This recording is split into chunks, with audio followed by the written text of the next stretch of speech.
All right. Oh, snap. All right, now it's February. It's February, y'all. Okay, February is Black History Month, so we run it on CP time, but it's for good reasons. For good reason. Miss April said she had to put on makeup. That's all. I'm gonna leave it at that. Leave it at Really? that. So that's what we doing? That's what we doing. That's what we doing? For I real? was gonna say I didn't expect it to be such an ordeal, but it's very important. So shouts out to Miss April for doing her thing. And you put it together very well, if I must say so, in a short period of time. It looks I great. don't even have on makeup. Don't even do that. Nah, I got you. I got you. I'm representing for you. What's going on, everybody? It's the Rec Room Sports Show. It's Tuesday. It is 9:51. I know that it's 20 minutes behind, but in real life, sometimes we got other obligations. Big shouts out to my guy Bobby G for showing up like he always does. Big shouts out to Jess Girl, of course. And you know how we do, man. We might as well go ahead and get it right into it. I mean, it's one of those times, right? It's that time of the year. It's February. So we kind of got a little something different, a little bit. So the warm up is a little bit about some Black history. So while y'all are listening, everybody in there in the chat, what's going on? Hoping you what I'm saying, stick around because we got some really important sports stuff to talk about. But this is one of the more important topics that we're going to address today, which is the story behind SHM and South Carolina State University. Now, if you are from the greater Midlands, which is in South Carolina, that's like Columbia, Charleston, Chuck, Santee, Orangeburg. You may have heard about South Carolina State University, or even, if you've been watching football, before Coach Prime went to Colorado State, he was the coach at Jackson State, and Jackson State played South Carolina State University. And they lost during their undefeated season. So big shout out to them. But most recently, Jackson State did spank South Carolina State University in Atlanta last year. So big shouts out to Jackson State for coming back and getting that get back. But there is a gym on the campus of South Carolina State University, and it was named the Smith Hammond Middleton Memorial Gymnasium. Now, I know a lot of times, buildings get named after important people that have pioneered at a university. Maybe they gave a lot of money, but these three students gave their lives. Okay. And just the other day on February the 8th, it was the anniversary of the Smith Hammond Middleton Memorial, commemoration, which is the anniversary of what we call the Orangeburg Massacre, where we're from. Now, I know that sounds harsh, but let me paint the picture for you, okay? In my little small town of Orangeburg, South Carolina, we were heavily segregated in 1968. Heavily segregated. When I say heavily, I'm talking about literally there's a train tracks, and Miss April knows, there's train tracks that separate where our side of town was and where the quote unquote Caucasian side of town began. And it separated the university from the rest of the town technically. And it's still there to this day, but now it's a little more gentrified. So on February 8th of 1968, Henry Smith, Samuel Hammond, and Delano Middleton were killed when police opened fire on around 200 unarmed Black students who were demonstrating in the name of integrating a local bowling alley. Now, the crazy thing is, y'all, I was born in 87, April, somewhere close around there. We got 86. Grown, you know what I'm saying? Yeah, 86. We got grown. Our parents, our relatives, we did not go to that bowling alley till this day.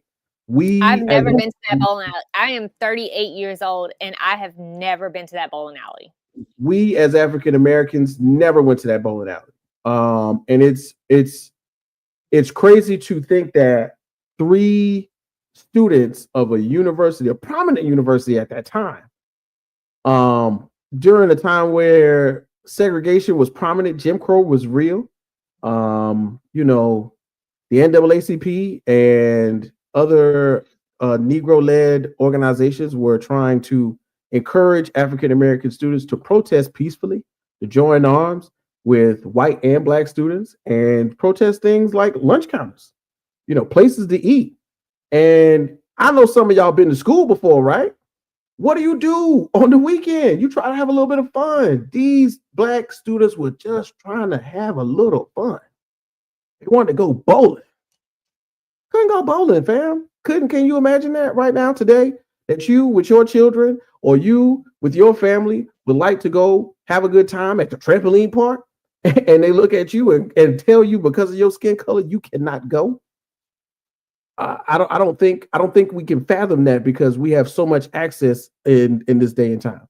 We as a people, when I say we, I mean not just the black people, but the white people. There are Indian people, there are Hispanic people, there are people of Muslim descent, there are Russian people who are Muslim. We have access to so much right now, but just imagine if that got cut off at the blink of an eye in front of your face. And not only that, what you threaten bodily harm to? Come on, dog. So in my town, little town of Orangeburg, South Carolina, look it up. These 3 young black men gave their lives for us to realize that there are other things that we need to take care of inside of our society, because they gave their lives for us to realize this, man. And the gymnasium was named after them. Eventually, right, Avery, we got another bowling alley, right? And it was bowling was so passe by that time. Shoot, that bowling alley closed in like 6 years, maybe 10. I've never been to that bowling alley, and none of my friends have ever been to that bowling alley. Yeah, no. When that was not a place we went. That was not a place we talked about. It wasn't even when we were thinking of, oh, let's do this, because I mean, Orangeburg is the middle of nowhere. Like, it's the country. You got to figure out stuff to do growing up. Mm-hmm. That was never even on the list of, oh, what if let's possibly. It was never on the list. Mm-hmm. I don't think I actually started bowling until I was in my 20s. Mm-hmm. Because it just, where we're from, you don't go bowling. Don't go bowling, man. Don't go bowling. And it's crazy because South Carolina State is at 300 College Avenue in Orangeburg, South Carolina. All-Star Bowling Lanes is at 1543 Russell Street. Literally 2 blocks away. It's probably the most fun, accessible thing you could have done back in 1968 was, hey, let's go play that James Brown record and go bowling. You know what I'm saying? We couldn't even do that. And in the middle of a protest, those 3 students gave their lives, and we remember them 57 years later. And I just wanted to make sure that our audience here at Rec Room is aware that when that happened, 28 other protesters were wounded as well. So it wasn't like just they just caught 3 of them and let it and kept it moving. Nah. Let's just say 31 people were hit or grazed or injured that day, but 3 of them perished. In the end, Smith Hammond Middleton Memorial Gymnasium is always going to stand as a pillar of the sacrifice that those young men gave. And most recently, the Smith Hammond Middleton Legacy Plaza was erected and commemorated on campus, I believe, on February the 7th. So big shouts out to South Carolina State University and my little town, man, Orangeburg, South Carolina. Somebody gave their lives for us to think that we can go bowl and have a good education in a safe environment. Yeah, man, it's deep. Sometimes it's deep in a rap, but hey, on that note, I'm gonna go ahead and start the show.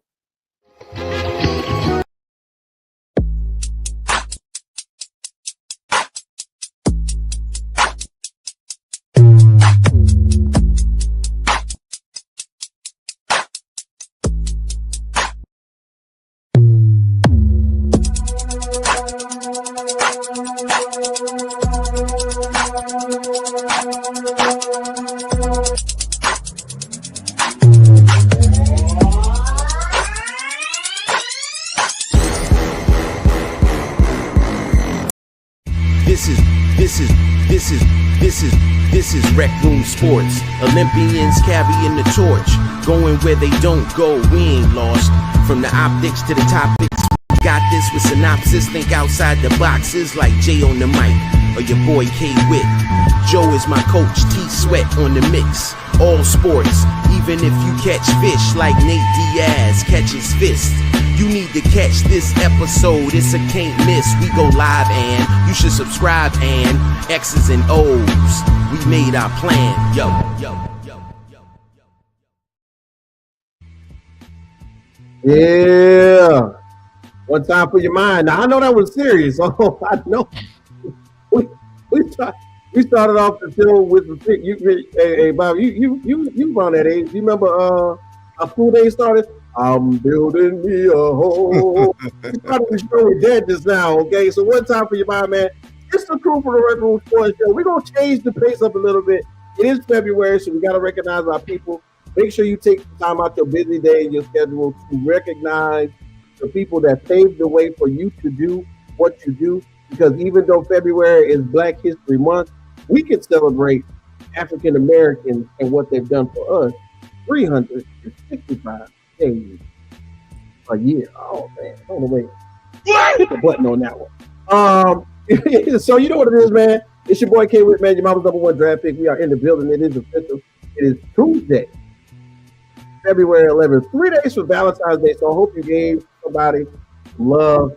Hoping that you're sharing somebody some love with somebody, you know what I'm saying, letting them know that you care a little bit, because 3 days from now, it's going to be too late for some of y'all. It's going to be too late.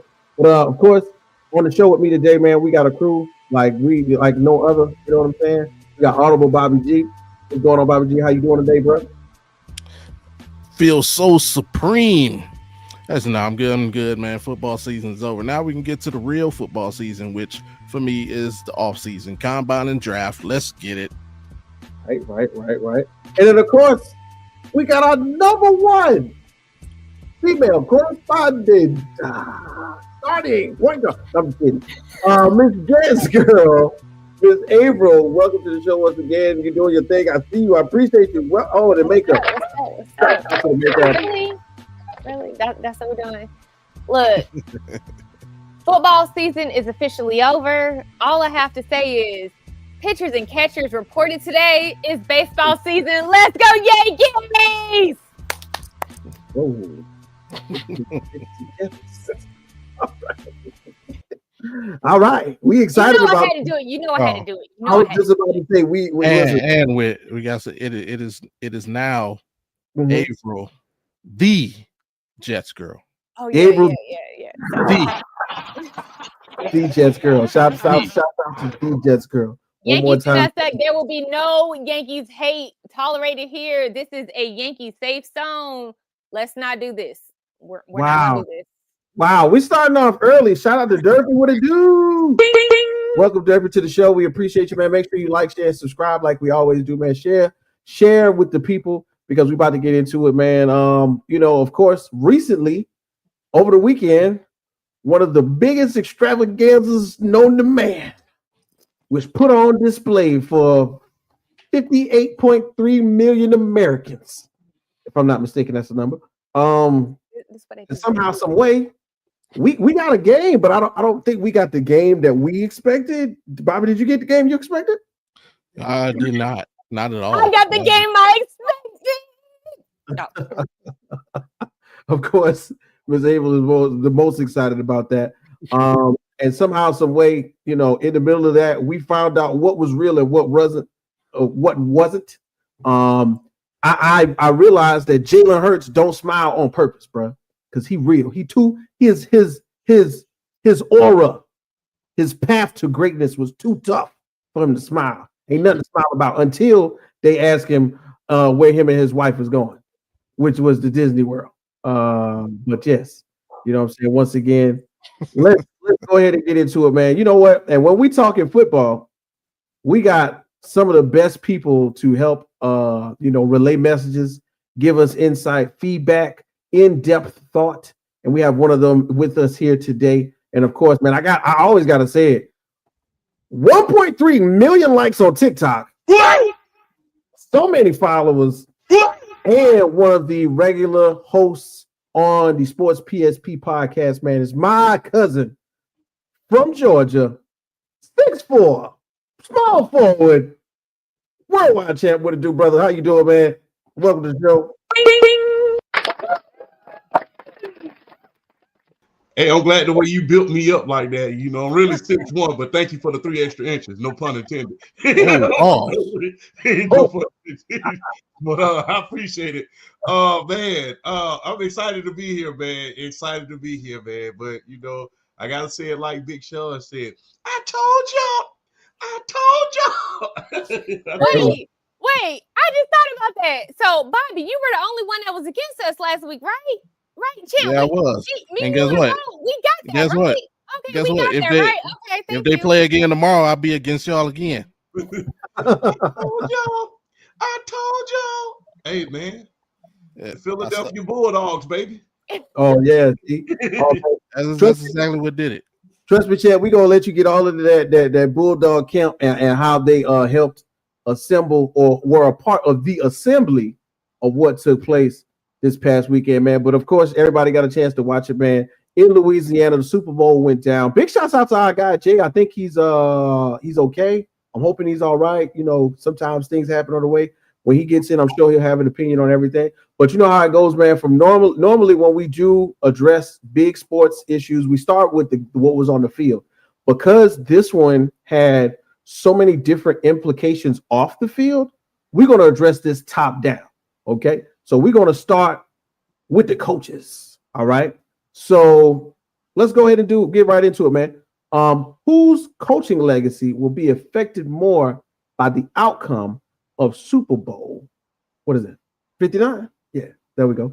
And Andy Reid or Nick Sirianni. Now, the point is, if you don't know, Sirianni was there when they lost.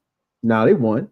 And then, of course, Andy Reid at this current moment is 500 in Super Bowl appearances. Nick Sirianni right now is 48-20, which includes the 2 Super Bowl appearances that I talked about. Andy Reid, of course, with having so much tenure, is 273 and 146-1 regular season record, and that adds to his 28-16 postseason record. So as you can see, somebody's been a head coach just a little longer than the other person. But a win like this in the Super Bowl with technically what would be the underdog team, does that bode or hold more weight for the longer tenured coach like Andy Reid and having a tough loss like this, or for Nick Sirianni, who's trying to, and at one time, if he would have lost, definitely would have been on the hot seat in Philadelphia this season, especially with the roster they put together. So we'll go ahead and assemble the crew, and we'll go ahead and start with my guest, Champ. Hey, it was bigger than Nick Sirianni. Like I said last week, there's 2 places in this world you can get your behind fired very, very quickly, and that's Philadelphia and Auburn University. You can get, unless your name Bruce Pearl. Bruce Pearl, he got the golden pass to Auburn. He can't get fired. But every coach that has ever been in Auburn, if you ain't, even after Gene Chizik won a national championship, they fired him 2 years later. So, and then remember what happened with Doug Peterson. Less than a year after he won his Super Bowl, he was fired. Yeah, they got Doug Peterson out of years later. So I think it validated Nick Sirianni. I don't think it affected Andy Reid as much as people would like to think it did. People are going to try to pull narratives out of the hat, but it really didn't affect them. The fact of the matter is, the winningest coach of the Super Bowl in the Super Bowl era at this point in time is Don Shula. He is 2-5 in Super Bowls. Wow. He is 2-5 in Super Bowl. Yet he has the most wins in NFL history and is considered one of the greatest coaches of all time. Now, mind you, he has some of the greatest quarterbacks of all time. When you think about Earl Moore, Johnny Unitas, when you think about Bob Greasy, then passing that torch right on along to Dan Marino, he has some of the greatest quarterbacks of all time. And he still did not win as much as Andy Reid did as far as Super Bowls are concerned. And yet, like I said, he is 2-5 in Super Bowls. Remember, he lost the one in Super Bowl III. He lost that one against the Dallas Cowboys. He lost the one in 1985. Well, in 1984 against San Francisco 49ers. Yeah. So he's no stranger to losing Super Bowls. So And then not to mention a lot of big other losses like the See a Hands game. Everybody remember the See a Hands game that pretty much, took down the Dolphins for the team of the decade, and that pretty much elevated the rivalry between the Pittsburgh Steelers and the Oakland Raiders during that time. So he's 2-5 in Super Bowls, Don Shula, yet he's considered the greatest coach of all time because he was able to evolve throughout the times. He was able to evolve from the 1960s all the way to the 1990s with Dan Marino. So with that being said, you can't hold that. If we have that same energy towards Don Shula, and he couldn't win with a Hall of Fame quarterback like a Johnny Unitas. He couldn't win, well, as far as Super Bowls, because he won the NFL championship. He couldn't win a Super Bowl with Johnny U and Earl Moore. Then flash forward, he couldn't win a Super Bowl with Dan Marino all of those years, because remember the Killer Bees, they ran out of sting in the 80s. David Over, unfortunately for him, God rest his soul, David Overstreet, he passed away before the 1985 season. So they didn't have a running game. And throughout the years, running backs came and went in and out of the NFL. They were able to get Dan Marino a running game or a stifling defense like they had with the Killer Bees. So with that being said, if they don't hold it against Don Shula, they're not going to hold that against Andy Reid. And I think Andy Reid is better than Don Shula. He's evolved with the times, much like Don Shula has. He's taken teams to the Super Bowl. And if you really think about it, he's resurrected a lot of guys' careers. So when you think about, people don't realize this. Travis Kelce is arguably the greatest tight end of all time. He had quote unquote character issues coming out of college. Guess who drafted him? Andy Reid. Tyreek Hill as well. I mean, and if you want a prime example of how he's willing to give guys second chances, look no further than the great Michael Vick. A media nightmare when he first came back into the league. And yet he gave him another chance. So, and turned him into an MVP caliber quarterback. The Michael Vick that Philadelphia got, we didn't get that Michael Vick. He was better than what he was in Atlanta. So if they don't hold it against Andy Reid, if they didn't hold it against Don Shula, mind me, they're not going to hold it against Andy Reid. And Andy Reid, in my humble opinion, is a greater coach than Don Shula is at this point in time. I'm just going to be very, very honest with you. And as long as he is coaching and he has Patrick Mahomes, he's going to have a chance to win another one. And not to mention, he's on Don Shula's heels in order to overtake him as far as most wins in NFL history is concerned. So, yeah, man, great points with that one, champ. I know we got some more chiming in to do. So let's go ahead and get to the ladies. Miss April, I know you got something to say about this. Yeah, I mean, I agree. It's right now it's going to impact Nick Sirianni more because Andy Reid, he's at 301 wins. So if he would have won the Super Bowl, he would have been at 302. So he's at 301. He still has 2 years left on his contract that we know that he's going to coach. So we know for sure he's already said he wants to coach for the next 2 years. So that would give him plenty of time to surpass Shula. Like, yeah, his legacy is already solidified for the most part. The only thing that we're waiting to see is if he's going to surpass Don Shula on wins. That's all we're waiting to see. His legacy is solidified. Nick Sirianni, yeah, he's still building his legacy. So his has a greater impact. He needed to win this Super Bowl. I honestly don't think if they would have lost that he should have shown his face in Philly for like at least a couple months or two. Like at least a couple months. Like you got to give him some time before you show your face in Philly. Had they not won, yeah, don't go home. Just have them pack up your stuff and go to a different city. But they won, so it doesn't matter. So we'll never know. But this was a same thing with Rhino that he needed to win this game. This was a make or break game for him, and they won. So yeah, I'm ready to see what they're gonna do in the next 2 to 5 years. How many times do you go back after this? Because it was from 17 until now to get back. So, and to win. I shouldn't say to get back, but to get back and to win. So how many times is it going to take you to get back and win? That's going to be his legacy from now on. Because you went, you lost, you went back, you won. Okay, so how many times can you win from here on out? I feel you. You got some great points on this one. How many times can you win? Especially with this roster, which one day somebody is going to ask for a check, and it might be one of Champ's boys from Georgia. Big dog Bobby G. You know what I'm saying? Same thing, man. Whose legacy does this Super Bowl have more impact with? You want me to follow up all that information? Really? Really? Nah, but I'm gonna keep it 100 as always. And the answer to your question is nobody's. 15 years from now, nobody's gonna give a damn who Nick Sirianni was. 15 years from now, Andy Reid will probably still be in the GOAT coach conversation. Like yesterday, I mean, it was great for Philly fans, or not, Sunday now, 2 nights ago. It was great for Philly fans. But at the end of the day, if they go 6-11 next year, he'll be fired, just like Champ said. Trophies don't mean nothing.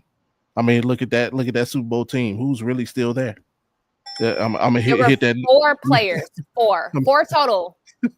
Let me hit that Nino. Let me hit that Nino Brown on them real quick. Doug Peterson, dead. Carson Wentz, dead. Nick Foles, dead. Like, so yeah, from his standpoint, the only thing that can affect his legacy is what he does moving forward, or he'll just be another coach who lucked up and got 1 Super Bowl. Will he do something historic like Mike Tomlin? I mean, he has a Super Bowl, but he also has the never had a losing season that carries him through. It'll keep him talked about throughout history.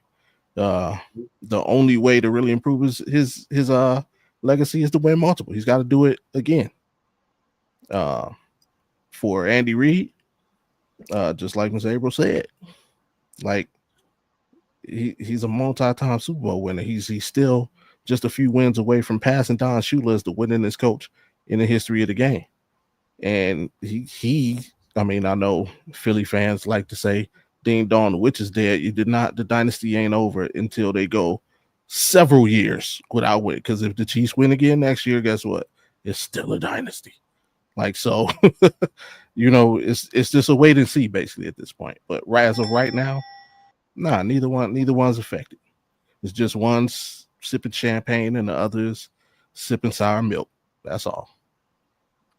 I hate to admit this, but I feel like the Chiefs are going to win within the next 2 years. They're going to have at least one more win within the next 2 years. I don't want to admit that, but they're too good.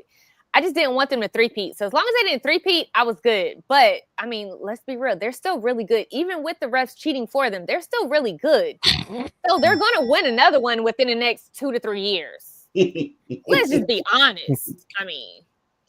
Wow. I mean, especially after they get Deebo Samuel. Now, God, I don't want him to go there. I really don't want him to go there, but I feel like it's going to happen. Ooh.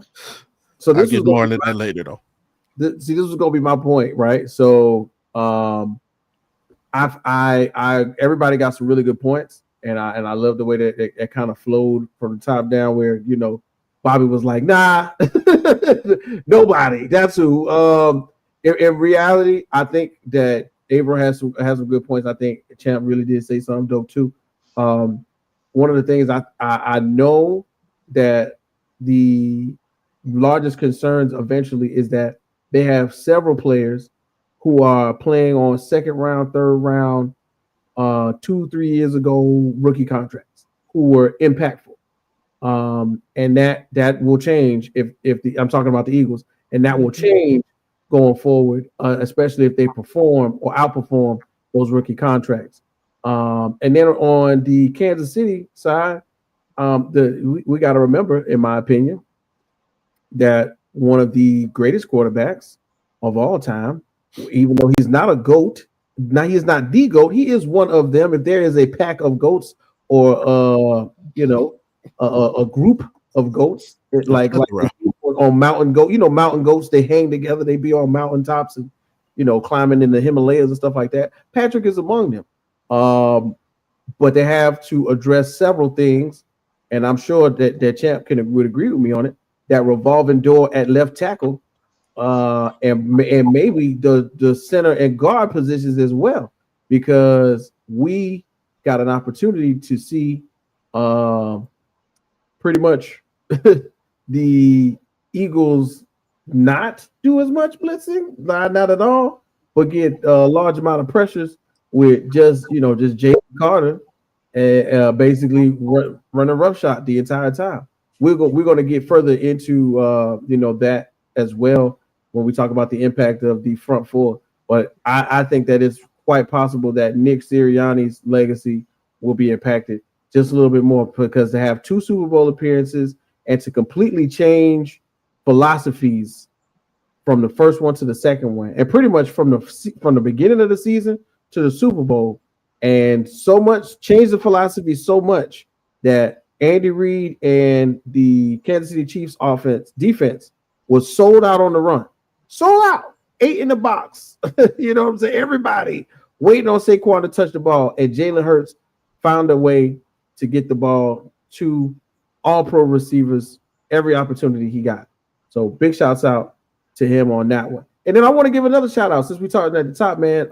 Eagles general manager, man, Howie Roseman, right? Nobody really gives them too much love when they're on the sidelines, running down, giving daps and hugs to people. And, he got on a clean suit. He looked like he ain't did nothing in life. But Howie Roseman is one of the architects of this Philly defense, which made all that noise. You know what I'm saying? Putting, word behind power to draft people like Quinyon Mitchell and get Reid Blankenship out there. And shout out to the birthday boy / not trying to say he's not the only white defensive back, Cooper DeJean. And then of course, we got them Georgia boys, including Jalen Carter. He was one of the people to put forth effort into drafting these players. Everybody is not a first round pick, but all of them showed up into the Super Bowl. So we got to give a big shout out to Howie Roseman and front office for doing that. All right. So along with front offices, man, since we just addressing things, we got to go to the next part. We got to go down a little bit. I don't know if you know, but the Eagles offensive coordinator is somebody we've heard multiple positions, or rather instead of positions, we've heard in multiple organizations as being a good offensive coordinator. And we're talking about Kellen Moore, man. If y'all don't know, Kellen Moore actually went to New Orleans when the Super Bowl was held and pretty much didn't have to leave because he accepted the New Orleans Saints job recently. So he's going to be the next head coach for the New Orleans Saints, which I think, hey, it's I don't know, it could be up, it could be down. But once again, Kellen Moore has had stops in Dallas. He's had stops in San Diego, when they were in San Diego, with then LA. And of course, I'm sure he wants to forget like places like Cleveland, but I'm just kidding. I'm just messing with you, Bobby. But of course, Philly, what I'm saying? But of course, Philly, where what I'm saying, his offense and his offensive his offensive prowess somewhat changed, especially with the addition of Saquon Barkley. Once again, big shouts out to Harry Roseman for taking a flyer on him. So now let's talk about Kellen Moore, past, present, and future. What does it look like? What's the highs? What's the lows? And where did he come from? Since maybe some people don't know that this is who the architect is behind what's been going on with the Eagles. It's really Kellen Moore and Nick Sirianni. So let's start at the top with this one, man. Bobby G, what's up? First I'll just start with man, he's come a long way from the guy who led Boise to a bowl win over Oklahoma to now being a head coach in the NFL. So first foremost, congratulations, shout out to the man. But he got a tough task, man. Saints, that's a tough gig. They don't have a lot of talent right now. If I'm mistaken, somebody please let me know. I think they're really against the cap. I know they got some dead cap going like it's Right. They are strapped to the cap. it's a mess down there. And I know that there's only 32 of these jobs in the world, and it's difficult to turn one down. He might have wanted to wait. But I mean, he ain't got Saquon, but I mean, Alvin Kamara is a nice piece to build around. Derek Carr is not the worst quarterback that you could start with. Let's just hope that he and the general manager can get on the same accord and really build his vision in the type of team that he wants to coach. But man, the deck is really against him. I mean, the best thing he got going for him is that he's in the NFC South. So I mean, he could potentially win 6-7 games and win that division and look like the savior. But yeah, man, that's all I can say right now. I don't. It's tough to say the future with it. I know you say he started from the bottom, but damn, it's tough to say, man. I'd rather be the Browns coach. You sure know how to piss on a man's parade.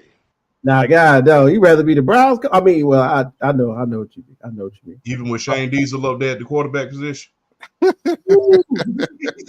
I'm about to say we don't know who the quarterback gonna be in Cleveland. God, dog. I mean, see, that's the thing. He came to Cleveland like he could have been the coach and quarterback, man. Champ, jump on in on this one, bro. Kellen Moore, what we talking about? Look, hey, 2-time quarterback of the year when he was in college. So he was talented quarterback coming out of college. But, unfortunately, everybody can't get to that plateau, in the NFL. NFL is a tough business.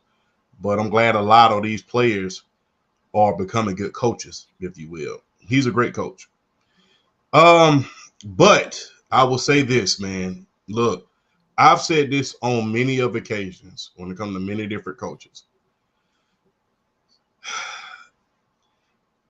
A lot of these coaches are like guys who are thirsting over Instagram models. The first one that come to grab them, they just gonna go get it. Damn, Slade. It is just Sure know how like to piss on a man's parade. I don't understand this. You know that the New Orleans Saints are $100 million over the cap space. Bruh. $100 million over the cap space. Bruh. That's not going to change anytime soon. So that means you can barely pay your draft picks that you're gonna have coming in. Sell the team. So it's a lot of stuff.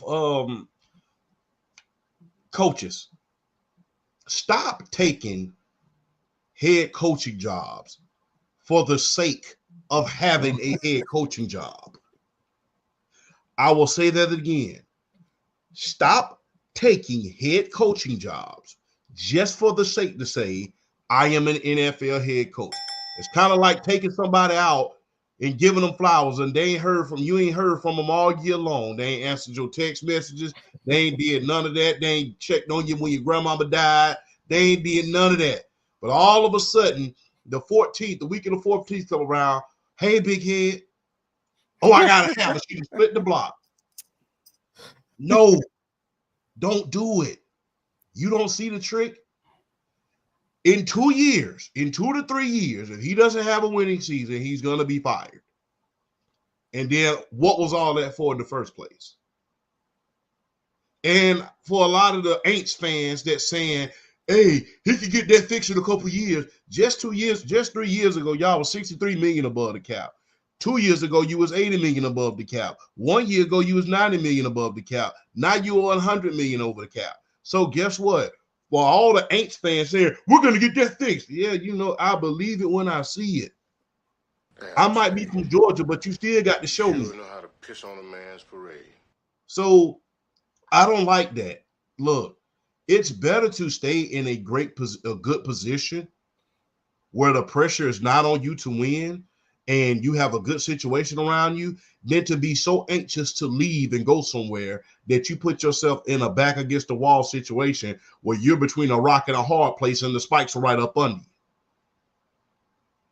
So to these coaches who are defensive coordinators, offensive coordinators, stop going to these coaching jobs just for the sake of having one. You saw what Ben Johnson did, right? He went to Chicago, where you have offensive weapons, where you have defensive players. You have Johnson Island, Montez Sweat, all of those offensive guys. Aaron Glenn, although they about to get rid of Aaron Rodgers, he went a place where they have talented players. He can turn this thing around. And then he turned around and hired Stephen Wilkes. That's where you go. You don't go no place where you know there's not going to be any hope anytime soon. Nick Saban ain't teach y'all nothing. He literally got on TV and told y'all, I wish I hadn't taken that job. We was millions of dollars over the cap space. We didn't have a quarterback, and I wasn't able to add to the team because of a big trade. Not to mention, y'all just traded, and people don't want to acknowledge this, but let's acknowledge it. You traded the rights to Sean Payton to the Denver Broncos, a losing team. The New Orleans Saints did. And you still ain't got a winning season to show for it. Defense rest, Your Honor. Well, God no. Yeah, I'm gonna piggyback off of Champ because I agree with a lot of what he said. So to piggyback off of that, I give him 2 years. I do not think that he will be successful in New Orleans. I hate that for him. I think he's a decent offensive coach. I don't think he's a good head coach or a good candidate for a head coach. That's just me personally. I give him 2 years. I don't see them being better than the Buccaneers. I don't see them being better than the Falcons even. If Carolina can get it together, they're going to be hard to beat. So I just don't see him being successful. I say 2 years and he's out. Wow. Just in, it looks like there's a possibility that we have a Jay sighting. Just got word. Let's check in with my sources. Hold on one second. Jay, are you there, Jay? Yeah, Hello? man, I eluded police. There's no problem. You know what I'm saying? Hey, it just happened. Hey, look, it's a license tag. Wasn't on the car, so I knew why he was following me. So yeah, I'm here. But as far as Kelly, man, I hope. Look, get this man a break, y'all. Come on, Bobby. Six wins. Damn, champ. You gonna let Bobby say 6 wins is gonna win the division, yo? How many won it last year? Look, man. Look. They should be coming further along, man, as a division, man. Damn, Bobby. Come on, man. Damn. But hey, give Kellen a break, man. Something is gonna what they say? The sun shines on a dog's ass every once in a while. Every once in a while. Yeah, every once in a while. And we're talking about the situation in San Diego, LA, wherever it was at the time. Scapegoat. Dallas. They said, hey man, look, here's Dak. Throw the hell out the ball, try and find a running game. Scapegoat. And here we are, he's in Philly. They say, hey man, we can't do this passing no more. We're gonna have to run. We got Saquon Barkley, man. Run the ball. And one thing I could say about him is something is gonna go his way sooner or later, man, because he knows how to run an offense. And thank you, Bobby, because believe it or not, I didn't do my research. And I used to sit here and be like, where do I know this freaking name from? Every time I hear his name, I'm like, where do I know Kellen Moore from? Where I know Kellen Moore from? Boise damn State. As soon as he said it, I said, damn, yo, yeah. So like this dude he obviously wasn't that athletic because he's already coaching. But anyway, my thing is, man, something has to go his way sooner or later. And I think, he adapted well to what took place They wanted him to run the ball. You know, they had a little problem when every time they threw the ball a certain way or to a certain player. You had one player, you know, a little agitated, you know, always saying something. So, you know, Kellen Moore, let's just run the ball, give it to Saquon. And he adapted very well. He adapts. He adapts to where he goes. Just like was alluded to, maybe he might not be the head coach, but guess what? The right staff will make anybody look like a great head coach. So as long as they put the right staff around him in New Orleans, damn sure ain't happening now. And let me see that they were not in cap hell. They were in cap hell for a long time. I don't see them being in the positive at any time. When Fontenot left, they went in the negative. So Derek Carr still has 2 years on his contract. So he has at least a quarterback for 2 more years. So he got 2 years to turn it around. No, he doesn't. No, he doesn't. Yeah, I was just going to check in. Yes, Derek Carr. He's got Derek Carr, but the there's a lot of sentiment around Derek Carr right now. So, it was being reported a lot that they're possibly thinking about moving on from Derek Carr right now. Right now the eyes are on Spencer Rattler. He didn't do too bad. You know what I'm saying, closing out the season while Derek Carr was on the bench recovering from injury. You got Ben DiNucci and Jake Haener as well, and Jake Haener as well. So yeah, quarterback room looking pretty slim. Yeah.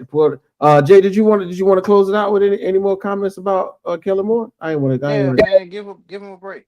You know, give him a break. I mean, he tell the Saints to give him a break.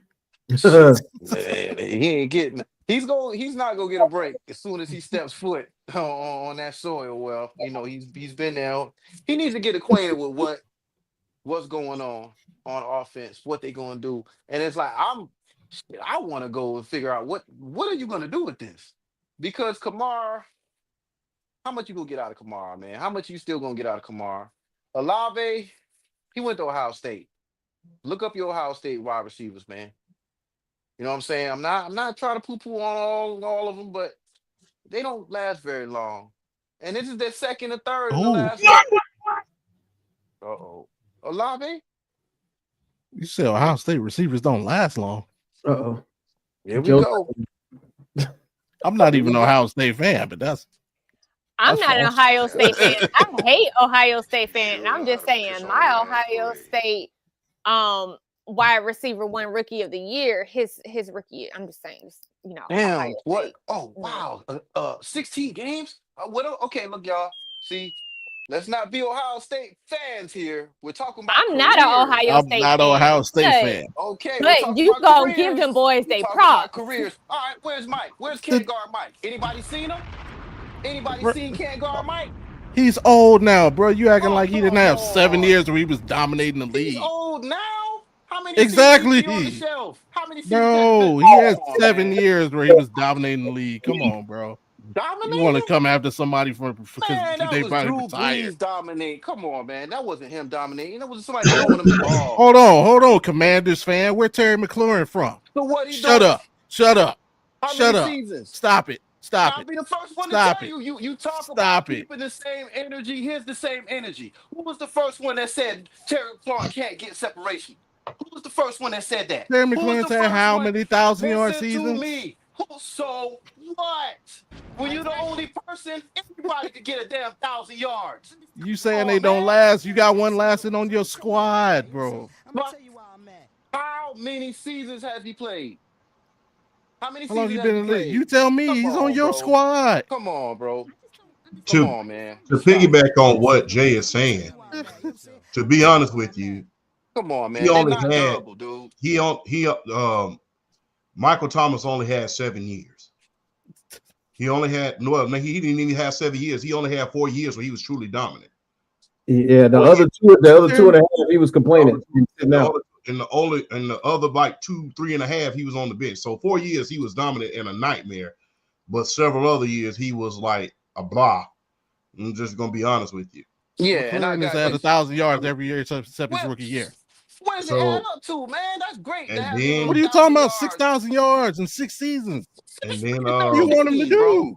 And then you got to think about Joey Galloway. Joey Galloway. Man, the one trick pony. The one trick Man, pony. come on, man. The Joey one Galloway trick wasn't pony. that good. Oh wait, we don't even have a quarterback. Like our quarterback was who know what was going on, and Garrett Wilson still had his 3,000 yard season, and he's the Ohio State wide That's a receiver. So passing what was he league. about? It's Ohio a State, passing like league now. Because everybody talking about 1,000 yards like it's an I didn't accomplishment even have a now. good quarterback the entire season. Like Aaron Rodgers was not playing like Aaron Rodgers, so and he still got 1,000 yards. I'm just saying. The Man, wheel it's route a was cheap passing in league. USLA It's not a shoes. running league no more. It's a passing league, right? Anybody seen lately? They're passing the ball now. So I would imagine somebody getting 1,000 yards on the sneeze, yo. It's a passing league now. It's not a rushing league no more. It's not. So didn't Saquon just get how many yards in the season? Didn't he like break Okay, real let's keep close the to a record? goalposts. Let's keep the I'm goalposts where just it's at. saying. All right, I'm just saying. you guys. I love the energy. I love the energy. I wish we might have to revisit this and have like while the off season is happening, we might have to have like a Ohio State wide receiver conversation because this I feel like this will we have to revisit this. Yeah, when you get Olave off the damn training workout or medical room or whatever, we can work on him and see how he's gonna do. But let's keep him on the field for a season. Let's keep him out of the damn blue tent. Tired of these Ohio State receivers, man. Yes, I'm saying it. Glad I got one that damn could at least stay on the field. Shit, let me knock on wood. I mean, I don't have no problems out of my Ohio State wide receiver. He's one of the best players I got on my team. So hey, He wants to leave. Yo, whoa. Your team? Who's that? The Eagles? We talking about the Eagles or the Jets? the Jets. Oh, okay. So he's listen. He wants to leave. The man looked kind of confused like during the season, don't you think? You didn't think? Oh, Does man. he look like somebody that Still wants had to be there? still had 1,000-yard season. It's I'm just a saying. passing league. Well, on that note, I'm going to go ahead and put this out here. So, of course, the Eagles were around fourth this year in total offense. It's crazy because down, way down at the bottom, we got the Saints, and somehow, some way, Kellen Moore is going to find a way to resurrect them. I do not know how this is going to look out, but we wish Kellen Moore the best. Man, he's gonna need to go to the graveyard, though, on one of them graveyard tours and find one of them ladies that hold the same thing. You know what I'm saying? He's gonna have to follow her around, dude. There's no way he's resurrecting anything positive going into this season.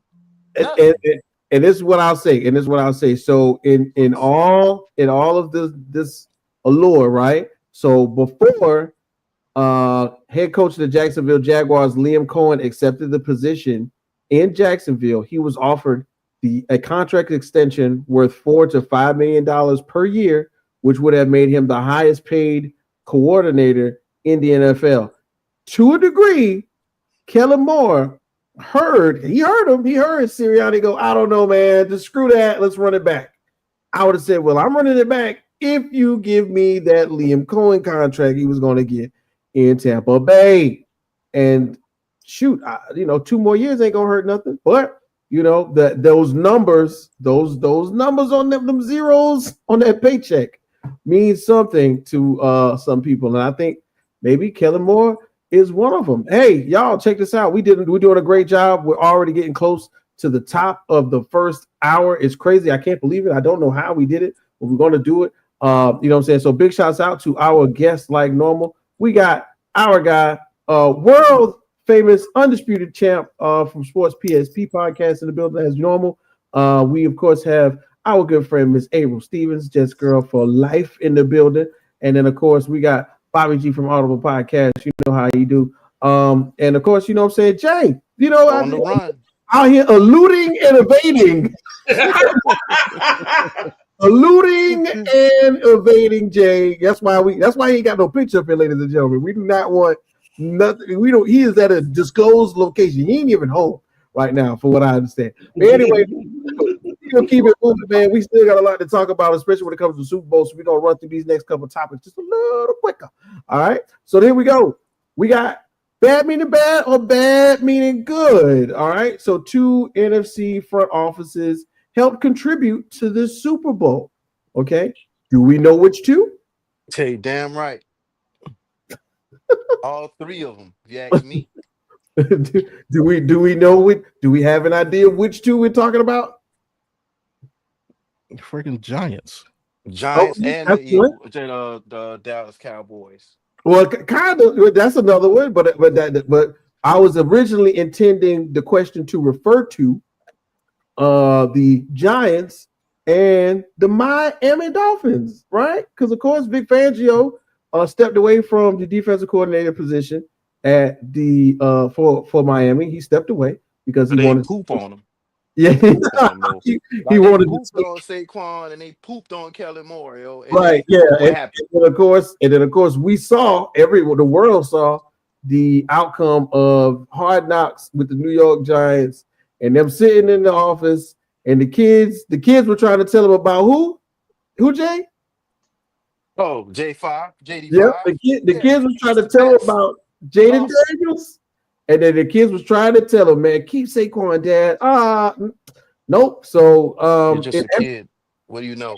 You're right. Yeah, you're just a kid. What do you know? That is exactly what took place. So as we look at the impact of these two organizations that pretty much played a part into it, I'm thinking about Vic Fangio and the defense, which played a huge role in the win. I think Champ earlier mentioned, these Georgia Bulldog players that were on there. So let's take a look at some of the information that we got concerning the defense. I believe we talked yesterday, and Jay brought it to my attention that there were 52 pressures on the ball without tickets. Yeah, Pressures. 52 pressures on Patrick Mahomes without blitzing, which is very uncommon. And somehow, some way, all that starts in the middle with one of Champ's homeboys. So, Champ, Vic Fangio, or is just Georgia's impact on this too? Because that's another organization that definitely impacted the Eagles Super Bowl. Hey. Oh, I got you. There you go, Champ. It's a combination of both Vic Fangio and that talent, because the defensive coordinator, you're only as good as your talent allows you to be. I will say this though. If you really look at tape on the steel curtain, and the Steeler 2, they call it the Tampa 2, but it's really the Steeler 2. If you really look at that back in, like I would say, 1978, and put that tape right up against this Philadelphia Eagles tape on that defense, it looks the same, because they was able to get a lot of pressuring without a lot of blitzing. Now, I know that's contrary to popular belief. They think that Andy Russell and Jack Lambert and Jack Ham was blitzing. No, they was dropping back into coverage during the pass rush. All of that was reserved for the steel curtain, the guys up front. So if you put tape right by them, it will look the same. Not to mention the impact with Brandon Graham returning, man. Brandon Graham definitely made an impact with his return, man. And if this was it for him, he came out, he's going out with a bang. May not be in the Hall of Fame, but he's out with a bang. But I think Vic Fangio, he definitely made his impact, man. One of the greatest defensive coordinator in Philadelphia history, right next to Jimmy Johnston, not Jimmy Johnston. Oh, look. Man. Shout out to the SEC, man, because it wasn't just Georgia, it was Alabama as well. Jalen Hurts, only the 4th Alabama quarterback in order to win a Super Bowl. He joins Joe Namath, Kenny Stabler, those guys. He joins them. Remember, Devontae Smith, he's the first Alabama player to score a touchdown in the Super Bowl. So, Vic Fangio, hey, you can I call this Super Bowl the Steinbrenner Super Bowl, because it goes to show us this. Steinbrenner showed us in baseball what you can do when others make stupid mistakes. All right. And he proved that I can outgun you when you make stupid mistakes. In the draft, primarily, You have a team that is in the middle of the state of Georgia that don't draft Georgia players for some reason by the name of my Atlanta Falcons. Very You notorious. capitalized on that mistake. You're not going to draft your home team players? Okay, don't worry about it. We'll bring them up to Philadelphia. They capitalized on the mistake of the New York Giants. Oh, you don't want to re-sign your franchise quarterback because even though you know what you got on the field behind center, you don't want to sign him? Okay, cool. We'll grab him. Even on that offensive line, remember one of the guys, he got cut. I forget the guy's name. He got cut. He was injured at the beginning of his career. And he's stable on the offensive line. So they really, really capitalized. You talking about for the Eagles? Yes. You're talking about Mekhi Becton. He got cut from the Jets. Yes, he did. So another example of capitalizing on the mistakes of others. So that's he ain't. Hold on, pause on that one. Mekhi Becton, no, because he couldn't stay healthy. He couldn't stay healthy, and he didn't want to play right tackle. But all of a sudden, you could suit up and you could play right tackle in the Super Bowl. Oh, you fine then? What? Yeah. When you was playing for the Jets, I'm just saying. Okay. I mean, they moved him to guard. He was playing guard. I mean, Kurt Warner. I'm gonna just tell this real short story. Kurt Warner didn't want to go into practice, but yet he went into the Super Bowl and won it. Just saying. So, hey, sometimes you're not a fit anybody. Hey, man, I'm gonna just be real. Sometimes you're not a good fit somewhere else, man. If you don't believe that, ask J-Lo. She'll tell you. Dang. So, wait, how J-Lo? I'm about to say J-Lo fit a lot of places, dog. There you go, man. She ain't fit nowhere. She ain't fit nowhere, but you know. I could have used Robert Givens as another example. She gave me money. You can't do that during Black History Not during Black History Month. Yeah, man. My bad. Robert, I love it. Hey, man, I'm from Brooklyn, man. You can't be talking about Robin Givens, bro. My fault. But yeah, sometimes you just don't fit in other places. And like I said, the New York Yankees, much like the Philadelphia Eagles, they just capitalized on the mistakes of others. Not to mention, do you know that 7 quarterbacks were drafted before Jalen Hurts? Ooh. Oh yeah, we just go. That's the next thing too. That's the next thing. Don't spoil that one. Don't spoil that one. We got a whole topic for Jalen Hurts. Got a whole. So yeah, man. Look, a lot of narratives died, but Vic Fangio did a hell of a job with this defense. Like I said, one of the best defensive coordinators we've seen in Philadelphia since Jimmy Johnston. I think we would hold Jimmy Johnston, God rest his soul, in higher regards had he won that Super Bowl in 2004 with Andy Reid. But nevertheless, he was a hell of a defensive coordinator. But I really, really feel like that Vic Fangio played a hell of a role because a lot of these guys that got drafted from Georgia, they were considered mistakes as of last year. They was considered mistake. Well, these guys are not up to par. You drafted all of these national championship guys that are not up to par. Yeah, they knew Nolan wasn't going to work out. Yeah, they just knew it. Look at them now.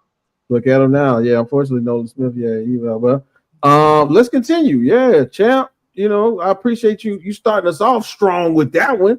That's how we do it, man. Yeah, what we call Bobby G. Same essence. And once again, we also thought of several other organizations which played a part in this one. On top of the Miami Dolphins and the New York Giants, we can also include the Georgia Bulldogs. I mean, you know, when you think about the contributing factors to the win, who else do you want to put in there? Damn. I mean, Champ said a lot right. He did get one thing wrong though. Champ, I'm sorry, but fathers who abandon their kids, they don't get tickets to the game. So Alabama don't get credit for Jalen Hurts. They gave up on him. He's an Oklahoma boy. Damn slave. That's fair. Know how to piss on the man's you know, I'm gonna take this time to praise some people that I hold near and dear to my heart. The 2001 Miami Hurricanes. That's who you can thank. You're right. Damn right. You know why? Why, Because, Bobby? and I put it in the group chat. Watching that Super Bowl reminded me a lot of that 2001 national championship game, Miami versus Nebraska. I forgot who you played. Because one of the similarities is a great thing about that team, they didn't blitz. They didn't have to. Their front four was so dominant. They generated pressure all game, every game, and allowed the linebackers to sit back in coverage, and thus becoming the greatest college football team to ever lace them up. Damn right. NFL is all over the field.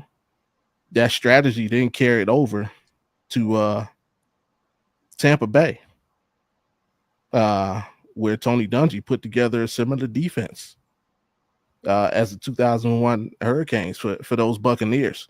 Great D-line that's generating pressure. And then you had them boys, the linebacker, just sitting back in coverage, and a great secondary. It's very difficult to put together defenses like that. Baltimore Ravens were able to do it some years while Ray Lewis was there. The Giants did it for a couple years. And the Giants elevated it by creating what's called known as the NASCAR package. No. With 4 defensive ends, taking out the defensive tackles. So I can say, champs. I just try to stay in this millennium. Champ dating, he father time over there. I let him continue to take it back to the 60s and 70s.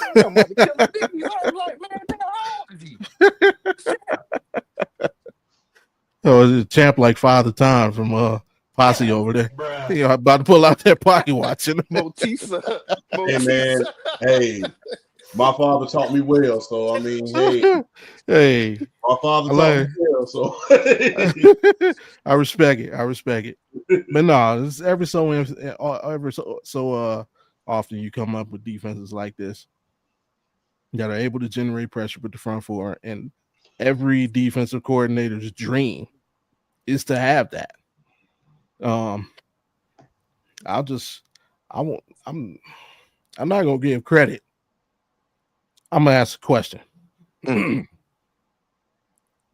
the GM keep it together? Because the last defense that we saw like this, Tampa Bay, going on that run, and they did the exact same thing to Patrick Mahomes. They ain't had to blitz. That front four was lethal. But look at them now. Like, it's hard to keep that together via whether it be guys wanting to get paid or guys just flat out losing the hunger. Is the same thing gonna happen to Philly? They ain't got the jewelry now. Are they gonna keep that hunger? Is GM gonna want to come out of pocket? It's like Champ mentioned earlier. You got a lot of young guys, and guess what? What's coming up? Contract time for all of them, and they all think they deserve $20-30 million. So shout out to the Hurricanes for showing you what's possible with a monstrous defensive line and an average quarterback. Oh, come on, Bobby. Come on, man.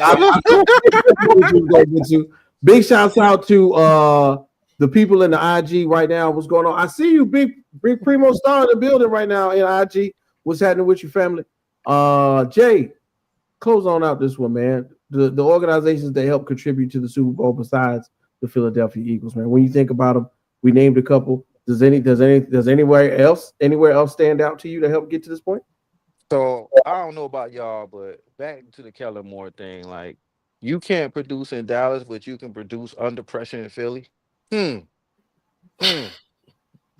Okay, Jerry. Yeah.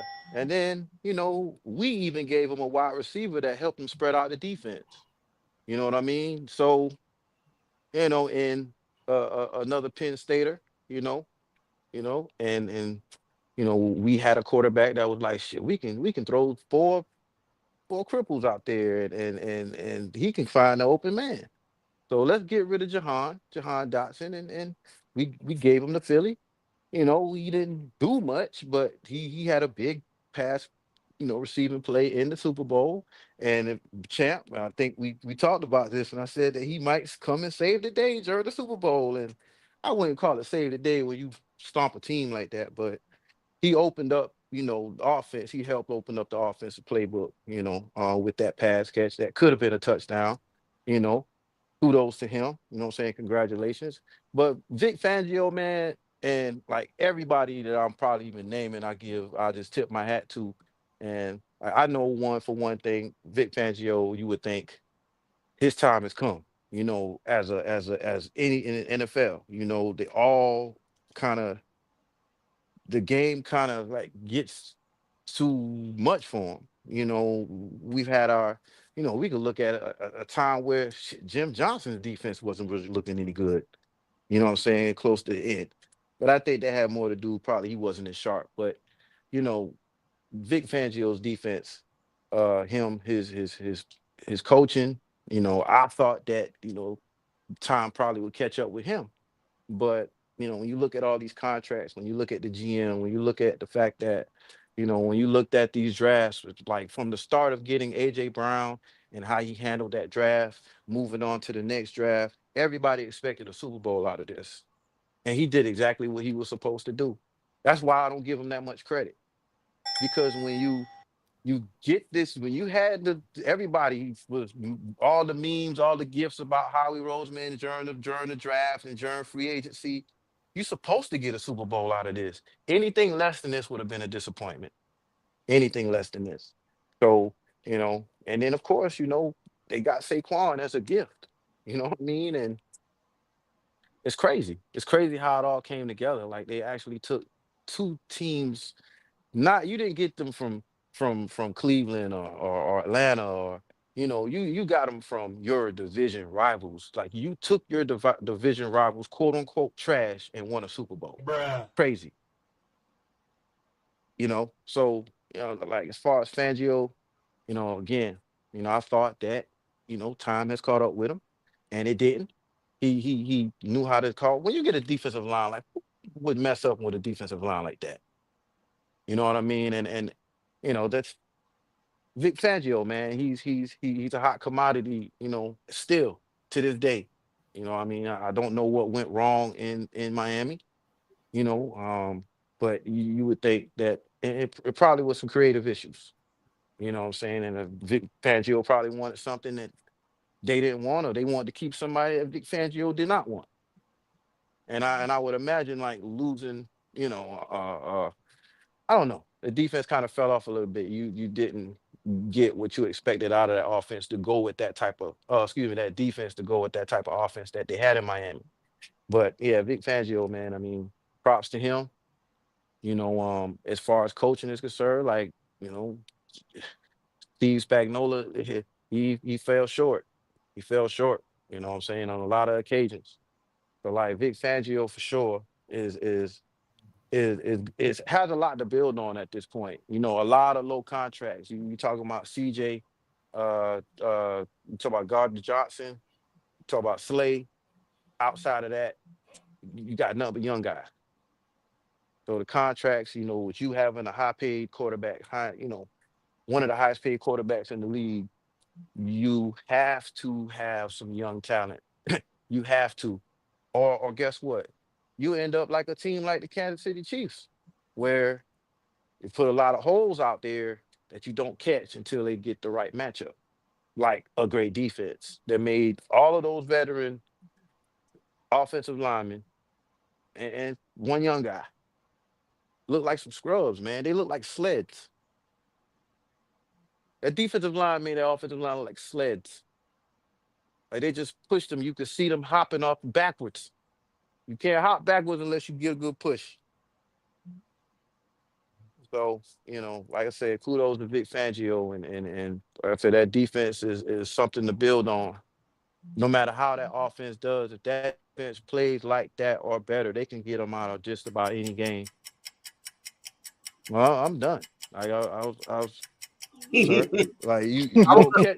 I'm on catch the dead air. I'm reading and I'm on the timer. My bad, Jay. My bad. I was reading and I'm on the timer. But yeah. So you hit everybody hit the nails on the head with that one. I think Ain't too much else to go over. The idea is, hey, look, we had a conversation off air the other day.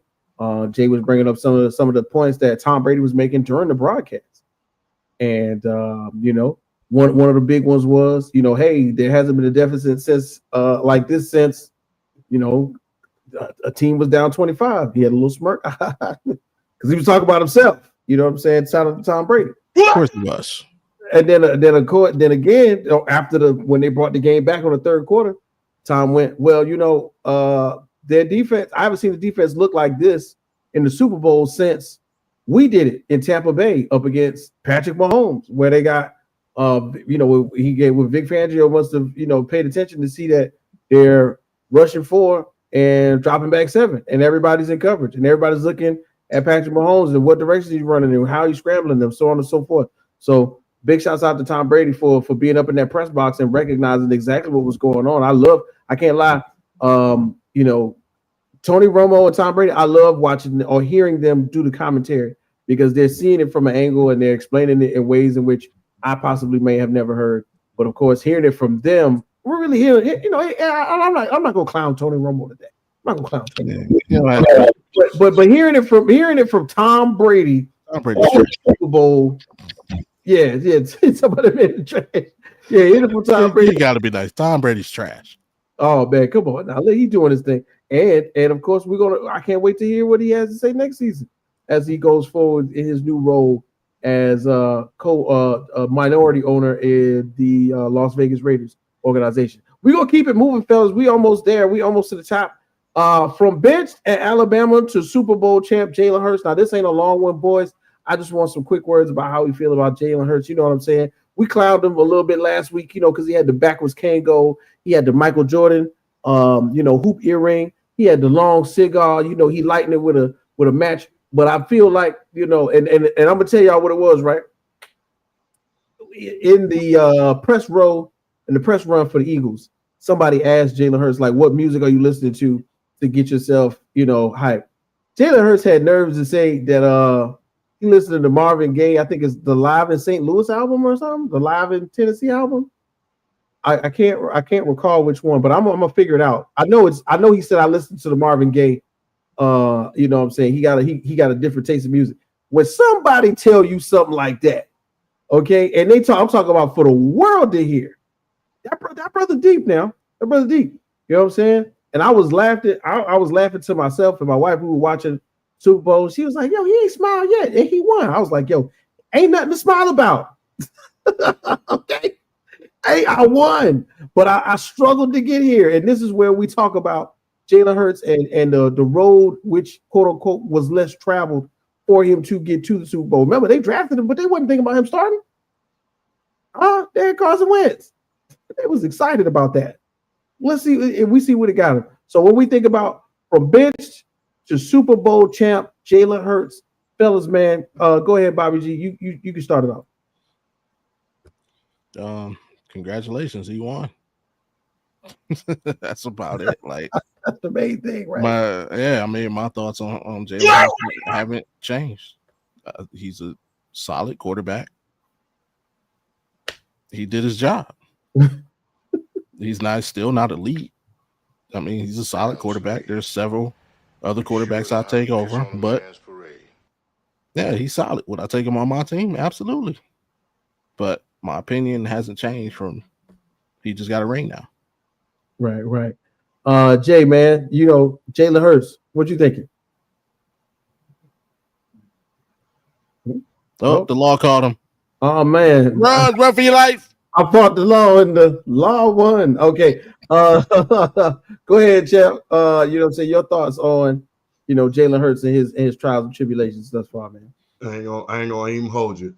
I was waiting on him to say when they asked him what he was listening to, I wanted him to say Christopher Williams, Don't Wake Me.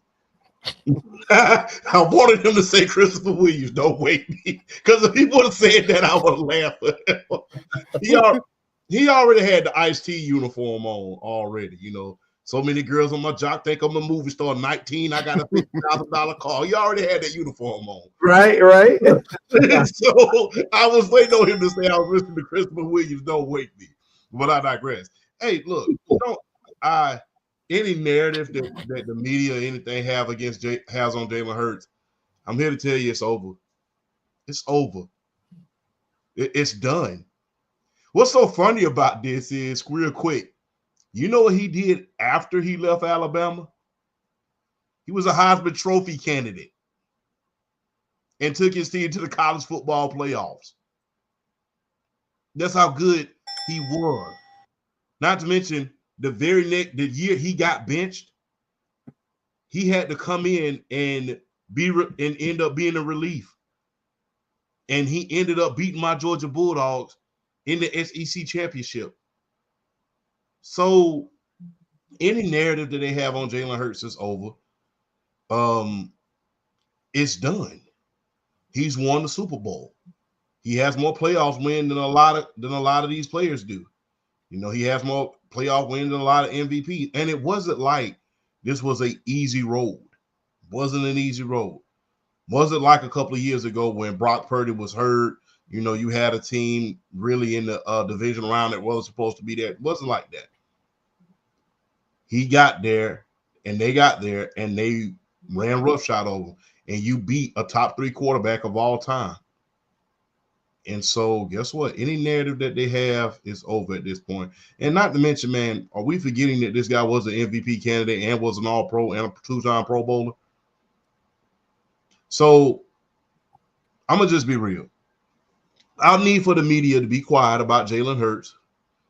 About, he has a good team. Peyton had good teams for many years. It didn't do squat with him.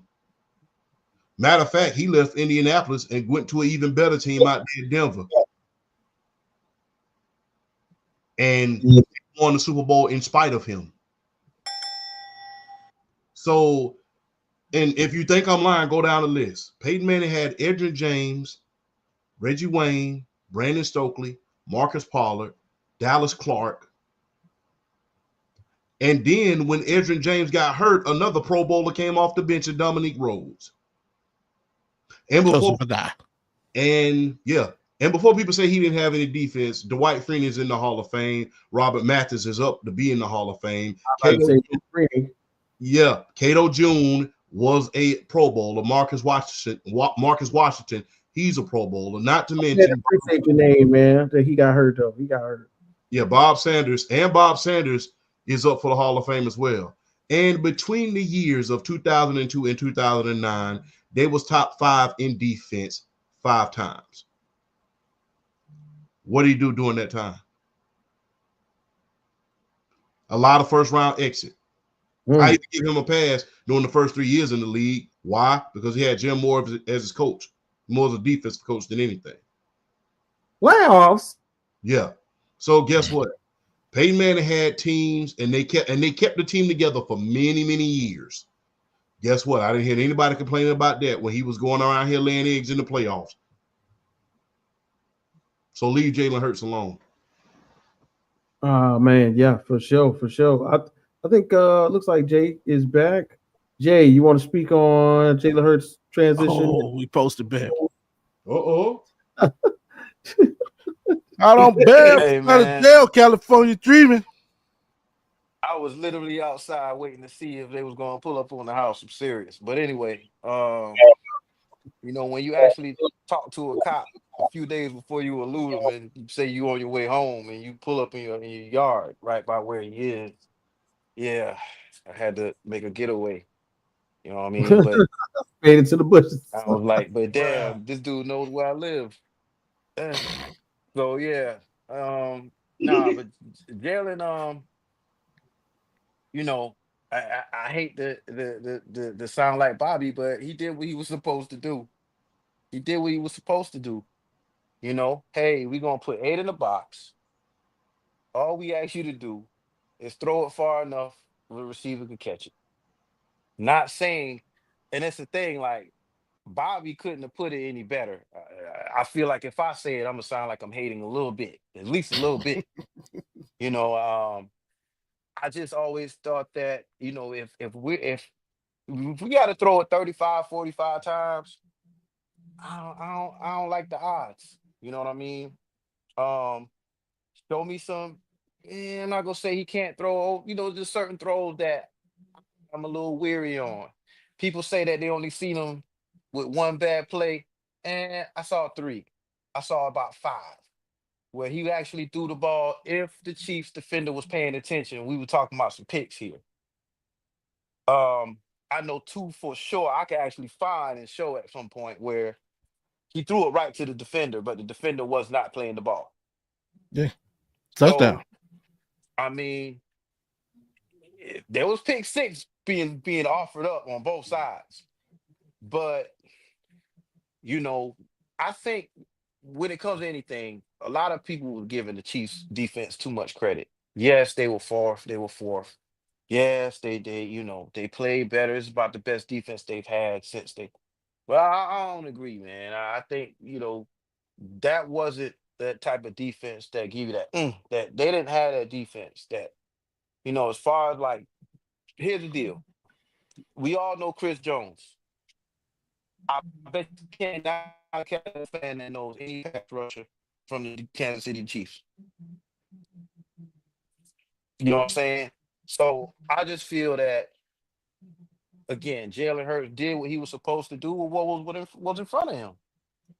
And when you have one of the most lethal threats at running back at your disposal, play fake is the thing, especially in the Kellen Moore offense. Oh my gosh, how many times have we seen Dak pull that off last season? So, but with no running game, Dak was pulling off play fake. I'm like, what the hell? Play fake to who? The time like to who? Dude, Dowdle, and then who did they have last season for? They still had my guy that's with Tennessee now. I mean, Tony Pollard. yeah, they had Pollard still. You know what I mean? And he wasn't really producing, but them play fakes was working, and he just did as a quarterback. He did what he was supposed to do. I can't say mistake-free defense or offense or passing. Play a mistake-free game. I'm not gonna call him a game manager. You cannot say he didn't manage a game with a defense playing like that.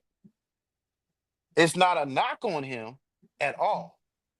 But all he had to do was manage the game at that point. The way that defense played, that's all you had to do, and that's what he did. And the man has a Super Bowl. The man got a Super Bowl. He's a Jordan athlete. You know what I'm saying? He's looking good. He's looking good right now. And like I said, kudos. You know what I'm saying? You did it. But I just feel that is one of the best defensive performances that you can ask for in a Super Bowl.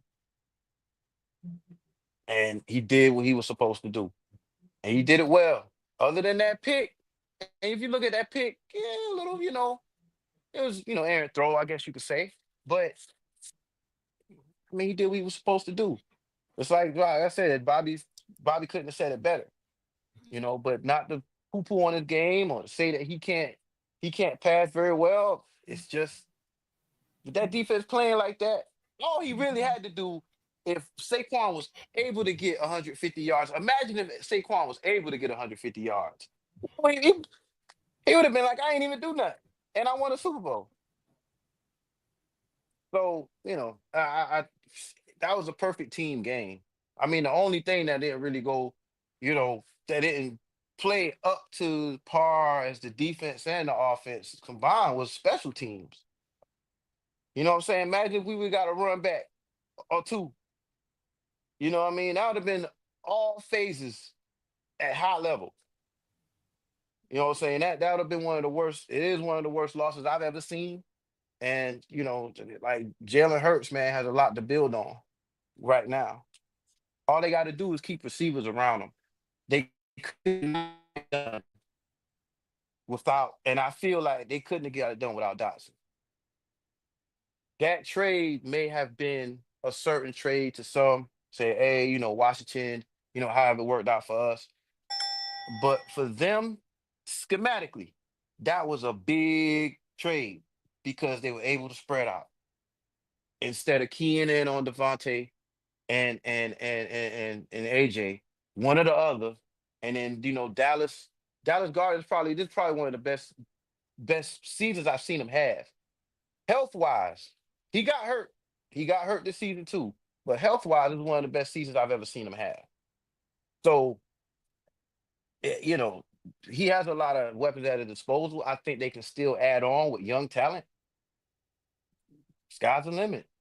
And he did what he did with the blacked out Jordans.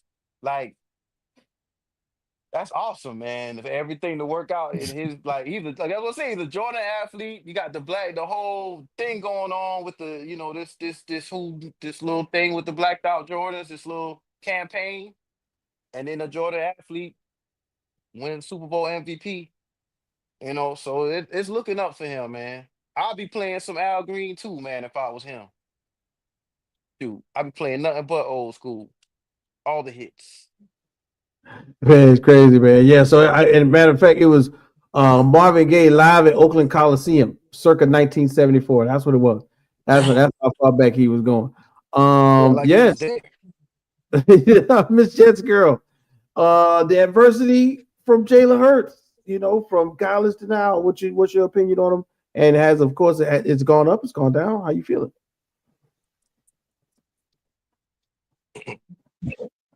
Oh. Your mic is on. You muted. Oh, she does. Okay. My mic sounds nice. Check one.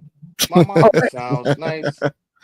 She'll be back in a second. I think we're gonna go ahead and fight on. But I'm gonna tell you what I was gonna say. Basically, man, is in all, like, one of the things that I really appreciate about Jalen Hurts is his storyline. It wasn't easy. It was hard. It was not a cohesive story. Okay, coming from Texas.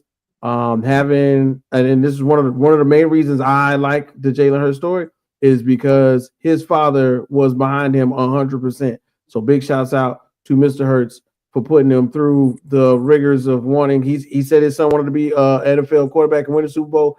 He put him through some of the hardest stuff I've ever heard a high schooler have to do. But his dad stuck by him the whole time. When he was in Alabama and he got benched for Tua in that second championship game, nobody was by his side stronger than his father. His father gave him the key in his back to transfer to Oklahoma. Oklahoma turns and goes out there, looks like a Heisman candidate, Heisman Trophy winner. So what happens? He gets into the NFL, more adversity. He's drafted behind what was at that time an MVP candidate in Carson Wentz. He was not expected to be playing. Let's facts being facts. If Carson Wentz does not have a horrible injury, which he recovered from, and then seemed to not recover from in terms of,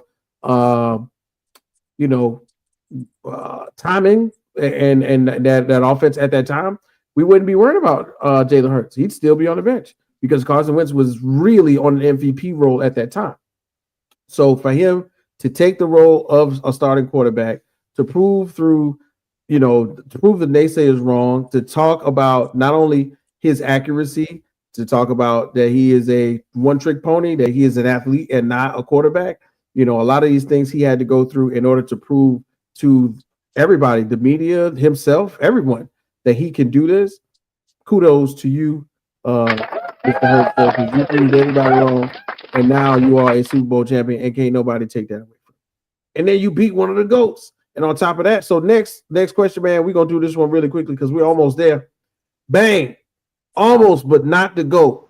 Is Patrick Mahomes still in the GOAT question, greatest of all time? When I say greatest of all time quarterbacks, I'm talking greatest. We could put the names up there. Who of course, we're going to say Brady. We got, you got all the 49ers quarterbacks. Like, are we still putting Patrick Mahomes in the GOAT conversation? We're going to do this quick. Yes or no, Bobby? Yes, and it has nothing to do with Super Bowls for me. I see players different. As long as you can win it, show me you can win a championship. That's good enough. But he's the most skilled quarterback I've ever seen play this game. Like everybody, same thing. When people debate Jordan, LeBron, they talk, 6'6", bro. Tell me about skills. I ain't never went to no damn park and said, "Hey, who got a state championship?" All right, you rolling with me? No, I look at people to play basketball, and that's who's rolling with me. So. The dude still does things on the football field I've never seen done by a quarterback. He's the best I've ever seen. Gotcha, man. Hey, Bobby, your mic's going in and out a little bit. Same question, Champ. You know what I'm saying? This was going a little faster. Just like we got the ball rolling right now. So basically, bro, Patrick Mahomes, even with this loss, we still in the GOAT conversation? No. Damn, Slade. People always Piss on a man's parade. new generation. I heard one guy call Tom Brady the Bill Russell of the NFL, like Otto Graham didn't exist. We gonna call him the Bill Russell of the NFL and act like Otto Graham didn't exist. I'm gonna tell you something. One thing that I say, we can't compare the NBA to the NFL. I'm gonna just be real. You know why? 13 players in the NBA have over 6 rings in NBA history. Over 13 players have 6 or more NBA titles in the history of the NBA, and that's just the stars. In the NFL, in the history of the NFL, do you know only 2 players have over 4 Super Bowl rings? You know who those players are? Yeah. Charles Haley, Tom Brady. Those are the only 2. Joe Montana. So no, Joe Montana does not have over 4 rings. He does not. Only 2 players. Oh, I thought you said 4 or more. No, only 2 players have over 4 rings. That's Tom Brady, Charles Haley. Only 2 players were involved, and those were the only 2 players that was involved in 2 separate dynasties during their ring arguments. So when you put that into perspective, not to mention the greatest show on turf was supposed to be a dynasty. Brady beat him. The Legion of Boom was supposed to be a dynasty. Brady beat him. There was plenty of other quarterbacks during his era that was supposed to win more than enough of their share of Super Bowls. Brady beat him. Brady kept Peyton Manning from countless Super Bowls. Countless. He reigned with an iron fist during his reign and had 7 of them. Not to mention has the most passing yards and just has swept them, has just cleaned the board. You become the GOAT when you do this.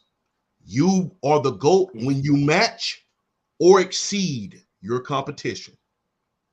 We didn't label Brady the GOAT until he matched and exceeded Joe Montana. We didn't label him the GOAT until then. So with that being said, until you match and exceed, you're below. Match and exceeding. And we can play this whole game about the NBA if we want to. Like I said, in the NBA, over 17 players have over 6 rings. And that's just the stars. We're not going to even talk about guys like Robert Ory. I'm about to say, shout out to Big Shot Bob, man. We're not even talk about guys like Robert Ory. Well, what about Darian Kennard? NFL, only 2 players in the history of the NFL have over 4 rings. And that's Charles Haley and that's Tom Brady. And Tom Brady stopped more dynasties than we could ever hope for. What about Darian Kennard? Is he on the greatness pantheon? Darian Kennard, who's that? He's the first player to win 3 Super Bowls in a row. Plays for the Eagles. He won Sunday, and he won last 2 weeks. Sure he's the first player to win 3 Super Bowls in a row? He won one. Last I checked, that player was Ken. Because last I checked, that player was Ken Norton. Okay, well it's 2 up there. Good, you adding to it now. Are they on the greatness pantheon because they did that? Oh, not the Panthers. No, no. Yes, no, but I'm thanking you. I'm thanking you because you proved my point, man. Nowhere in there did you talk about skill. I don't give a fuck how much he won. Can he throw the ball like the boy? If you want to talk about skill, like the boy, Dan Marino is the greatest quarterback of all time, and he had no mobility. Mahomes is more skilled than exactly. So Mahomes is more skilled than him. That's what I'm saying. He had no mobility, no Hall of Famers, and didn't have any running game and no defense. But that's a skill, and that's what I'm saying. It's never on skill. It's always about the skill, man. That's all I'm saying. Fellas, I love this one right here. This is another one we're gonna have to bring back in the offseason. Jay, GOAT no more? Yes? No? Maybe so. Man, I wanted to say yes, And that's the thing. Like I wanted to say yes because I feel like that wasn't all his fault. I really feel like you can't keep. I'm a big opponent of, even though these quarterbacks are getting it, I'm an opponent of these freaking huge salaries, man, for these quarterbacks. Yeah. Because if you do not take advantage of, like, per se, Howie Roseman getting all this young talent in, okay, I signed this guy, man, I need some draft picks. Oh, man, let me get rid of you. You too much on the dollar. No, get rid of you. I need draft picks. I need draft picks. You know what I'm saying? You have to build around a high salary guy with young talent unless you got like goats alongside him. You know what I'm saying? Like say for instance, maybe you can throw an exception for like a Joe Burrow because he has, high dollar wide receiver next to him that's right along with him. You know what I'm saying, as far as in age and commands a high salary. You know what I'm saying? I'll take that because you're gonna get production out of these guys. But if you have this high salary quarterback, you can't just be throwing out these Toms and Harrys out here like, oh, he'll get it done. Whoa. Did you see again? Did you see these offensive linemen? They putting their arms out and you just see them, whoa. You know what I'm saying? These guys were not ready. When you move, when you move your guard to tackle and he ain't, you can't just throw anybody in front of anybody and say, okay, he's one of the GOATs, then we're gonna win. Nah, like I just really feel in that situation they got caught up and they was smelling they couldn't smell their own turds in that situation. I just really feel they just like, yo, we got this far, we've done what we done with less before. Let's and then you see the faces, the looks on their faces on the bench, like, oh, it ain't happening this time. So, They didn't so look Jay, you shocked. made a great point with what you just said, right? Which with that thought process and not winning the Super Bowl, does that Right. take away from how good Patrick Mahomes is? Nah, nah. It's Maybe somebody else's fault, kind of, sort of. I'm not gonna say it's somebody else's fault because I just feel like, when you look at, not to go into too much, like when you look at some of the plays, like once again, offensive line, when the offensive lineman is being pushed in your lap while you throwing the ball, I'm talking about thrown to you, like here, take him. You know what I'm saying? Here, and he's trying to throw the ball, and you see it was affected by that. You know what I'm saying? They were pushing these guys back like they were rented, man. Like they were not on salary, like we just had them for the night just to get through the night. Those did not look like offensive linemen that can hold the Philadelphia Eagles defensive line. You know what I'm saying? It's just that simple. Like I just really feel like that. I think they got caught up in that situation where they can't go out and get the high price offensive lineman. They can't go out here and get all this talent because of the fact that you have your quarterback that commands a dollar. And you got to pick and choose where you can put that. You got so many holes. Like everybody's talking about the Eagles as a team. Yeah, because they have a bunch of young guys around $100 talent.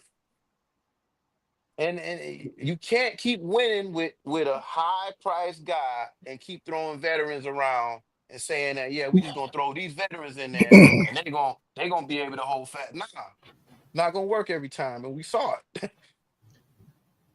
And Jalen's only his contract is low 40s, right? Yep. So he's not even in like, yeah. No, he's not. He's not in the top tier. He's not in the top No, tier. he's not top tier, but he's getting over 100 mil. No, but I mean, so I'm saying, like, to your point, like his contract is on the low end of the higher paid guys. So Definitely. that gives him Mahomes, And Mahomes, and Mahomes really ain't. They got Mahomes' money has been incentive laden because he's gone to the Super Bowl every year. and it's movable. You can't track that incentive money because it's all postseason laid in and laid out. So he seems way more rich because they're going to the Super Bowl consecutive years. But and just like with Brady, I saw you had something to say too, chat. What's going on? I think it's important to note this. Y'all do realize that out of all 5 of those offensive linemen on the Kansas City Chiefs, Three of them made the Pro Bowl or was all pro. It must have been the three from the other side. So it wasn't the center or the guard. That's what it was. I mean, so we can't blame the offense. I mean, you can't blame.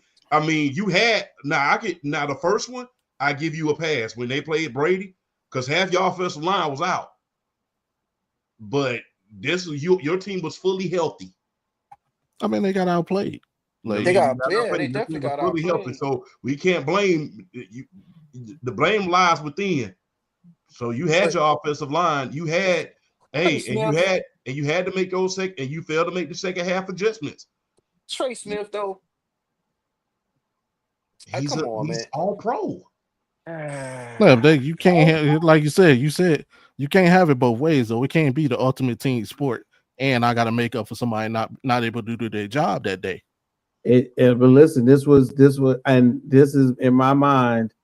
This was a test of all tests to go against that front four, snap after snap after snap after snap.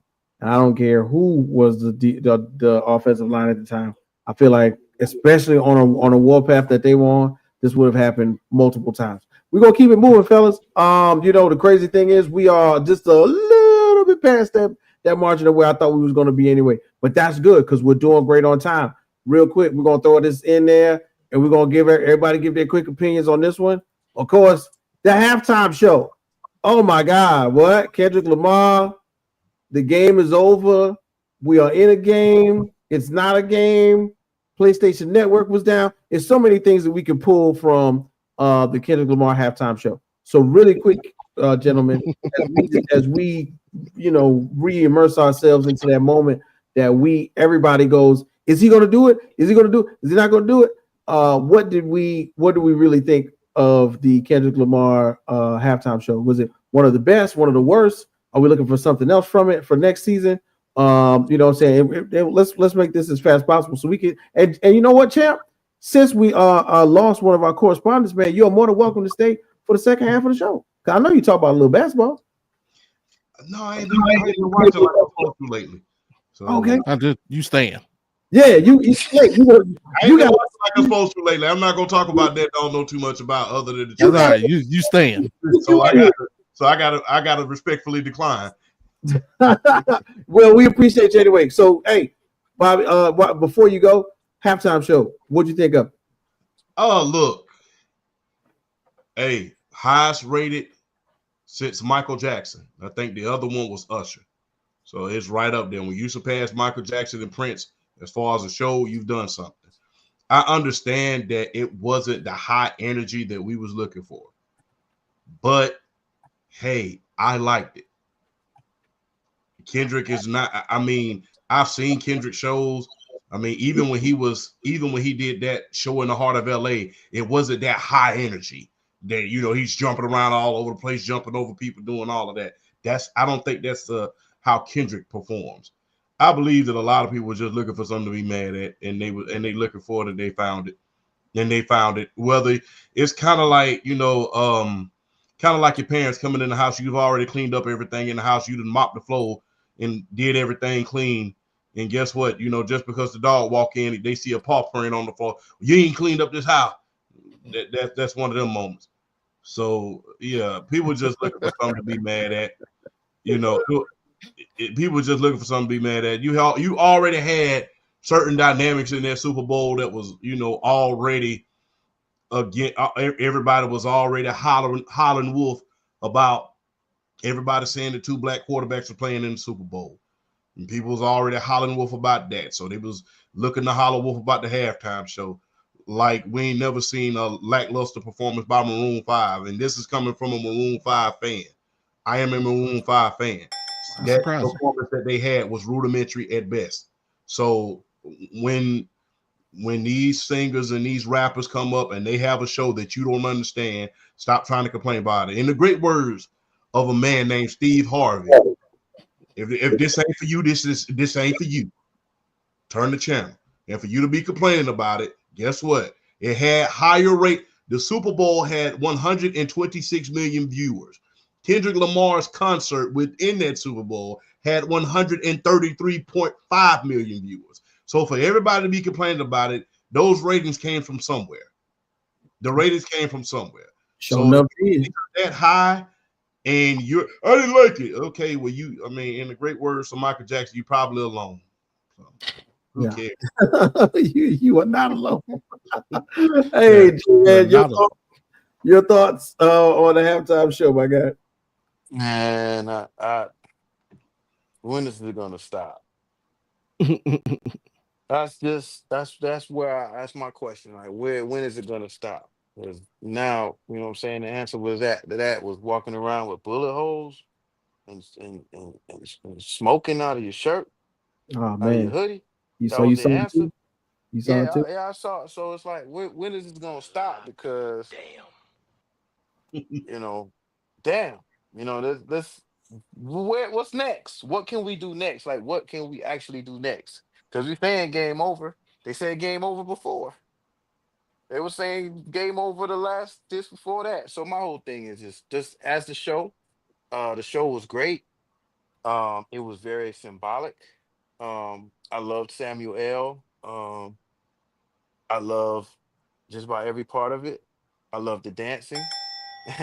You love Serena? Yeah, I loved it. And it was just like every second of it. The crazy thing about it is I'm looking at the TV and it was like I've seen some people reactions on live or whatever. And my reaction when I saw that was I just put my head down and just started shaking my head. It was like, damn, man. Like, I ain't even say damn. I'm good for saying damn. All I do is shake my head and just walk away from the TV, man. It was like, this is ridiculous. And, a lot of people were complaining about the track list. And I'm telling somebody, my whole thing is it's always gonna be criticism. Or even people that just get excited for no damn reason.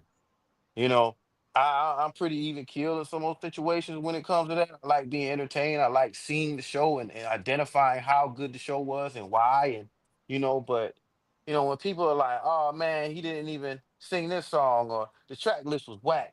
It wasn't what I like. And I'm thinking, the man performed all his biggest hits that sold the most. What else is he supposed to sing in the biggest stage in America right now? His fucking underground tape. Everybody gonna be like, damn, I don't remember this. It sound old. Everybody looking confused. That's what it's supposed to be. Come on, man. So I appreciate him being able to share the hits. Not exactly all of them, what people would imagine. Hey, he didn't sing all his hits. Okay, great. You know what I'm saying? I love the show. Great. It was a great show, man. I just wish, somebody did not have to, be the butt of jokes out of this situation. I wish everybody in the world got to enjoy this. Unfortunately, one person did not. Shoot, several people in Canada. Yeah, I'm sure of it, man. This is a national. This is a what they call it, international crisis. What they used to call it? A global whatever. Incident, But international yeah, incident. international incident. There you go. Yeah.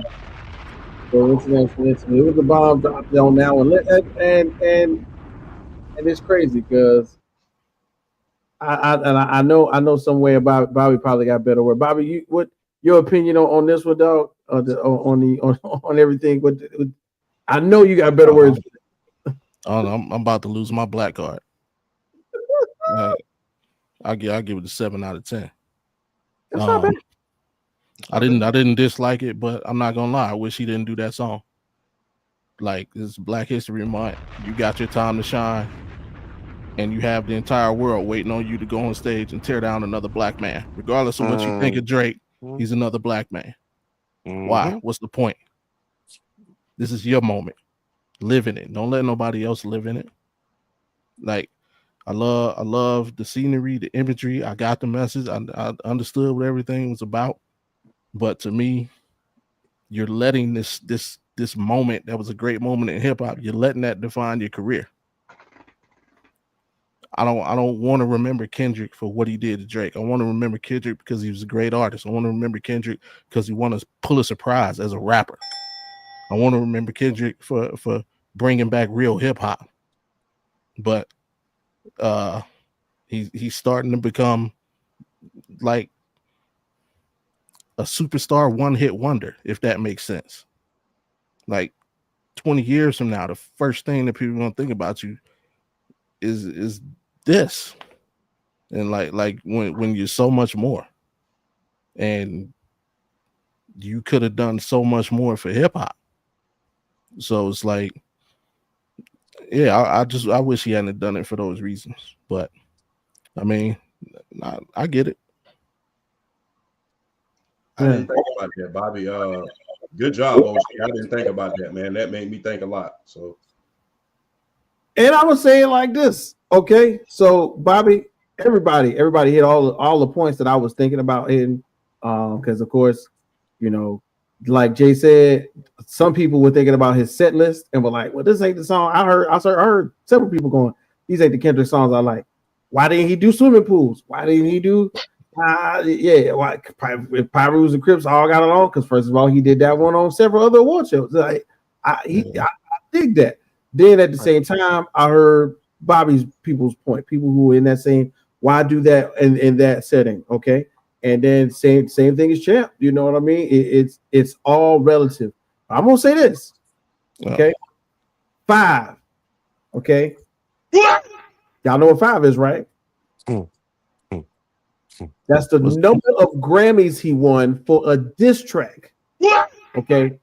I am not complicit to saying that hip hop is a sport to insinuate violence, but it is a sport where competition is held high. Just like in football, just like in basketball. If you're good, prove it to me. Okay. So how did it, Drake, who's one of the number one most sold artists, streamed artists across multiple platforms, more streams than the Beatles and Michael Jackson, so on and so forth. The only way that I can top this in a battle form where it doesn't become violent, where I don't hurt anyone, where I don't insinuate someone going out, someone who represents me hurting someone from his camp, is I have to crush the moment.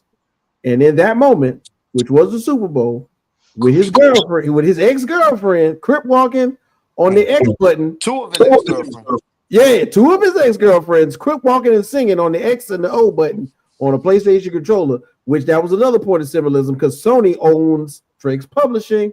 It was so many symbolisms going on. In that, he did the song that he got 5 Grammys on, that he was insinuating that we are not the same. So I Bobby, but last sentence. LL Cool J, one of the best artists ever.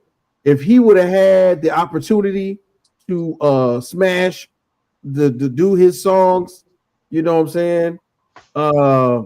I'm Bad, which was a diss track, and then he battled Cannabis on, if he would just imagine if LL Cool J would have been in the same space in the 90s to do any of that. LL Cool J wouldn't have had nobody would have said nothing about that. It's LL.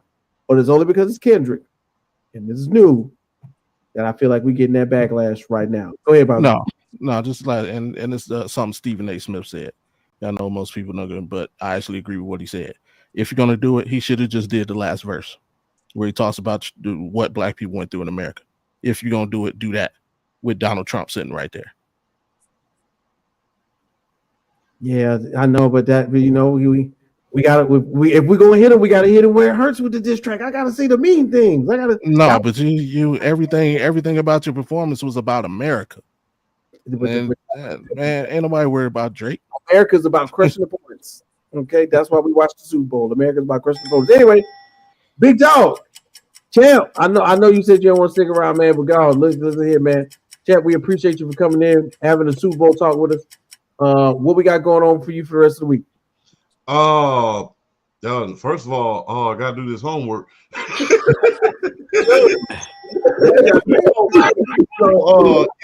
This programming class has been whooping on me, so beat me like a rented mule. So I'm glad I was able to get ahead of this class, because man, I thought a lot of things was in jeopardy. But I digress.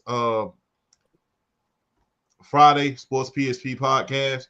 Saturday, there will be the Big 3 show, my show, and Flash and BRF show. and we'll be on at Saturday night at 9. Tune in. And number one, always a privilege, a pleasure, and an honor to be on Rec Room Sports. Thank y'all for everything. Bobby, OG Bobby, thanks for the words of wisdom, man. I appreciate it. Always a pleasure, a privilege, and an honor to be here. Like I tell everybody, it's when people stop inviting you to the party do you need to get worried. So be humble at all times, man. Be humble at all times. You know, never get too big for your people. That's another Kendrick reference. Oh, hey man, we appreciate you. I need you on Friday, big dog. On Friday? Yeah, I need to try and get you on a Friday, man, on Audible. Okay, I'll do my best in order to get there because I already got obligations on Friday. But gotcha. I'll do my best, I promise. We'll work it out. Yeah, what's man, champ? Look at that. Look at that, champ. You got the keys to the house and rec room, and now you got to get the keys to Audible too, man. So we appreciate you. Thank you once again. And knock that homework out because that teacher ain't gonna understand that you was doing a rec room podcast, man. I was in the middle of doing a show. They don't want to hear that. So peace, bro. She actually watched my two of them. Oh, I see your podcast, young man. Oh, what the hell? She actually watched it. She's like, "Oh my god, I love your podcast." What? I didn't know you were undisputed. What? Extra credit. Okay, I'm gonna holler at you, big dog. We appreciate you, man. Thank y'all. Peace, bro.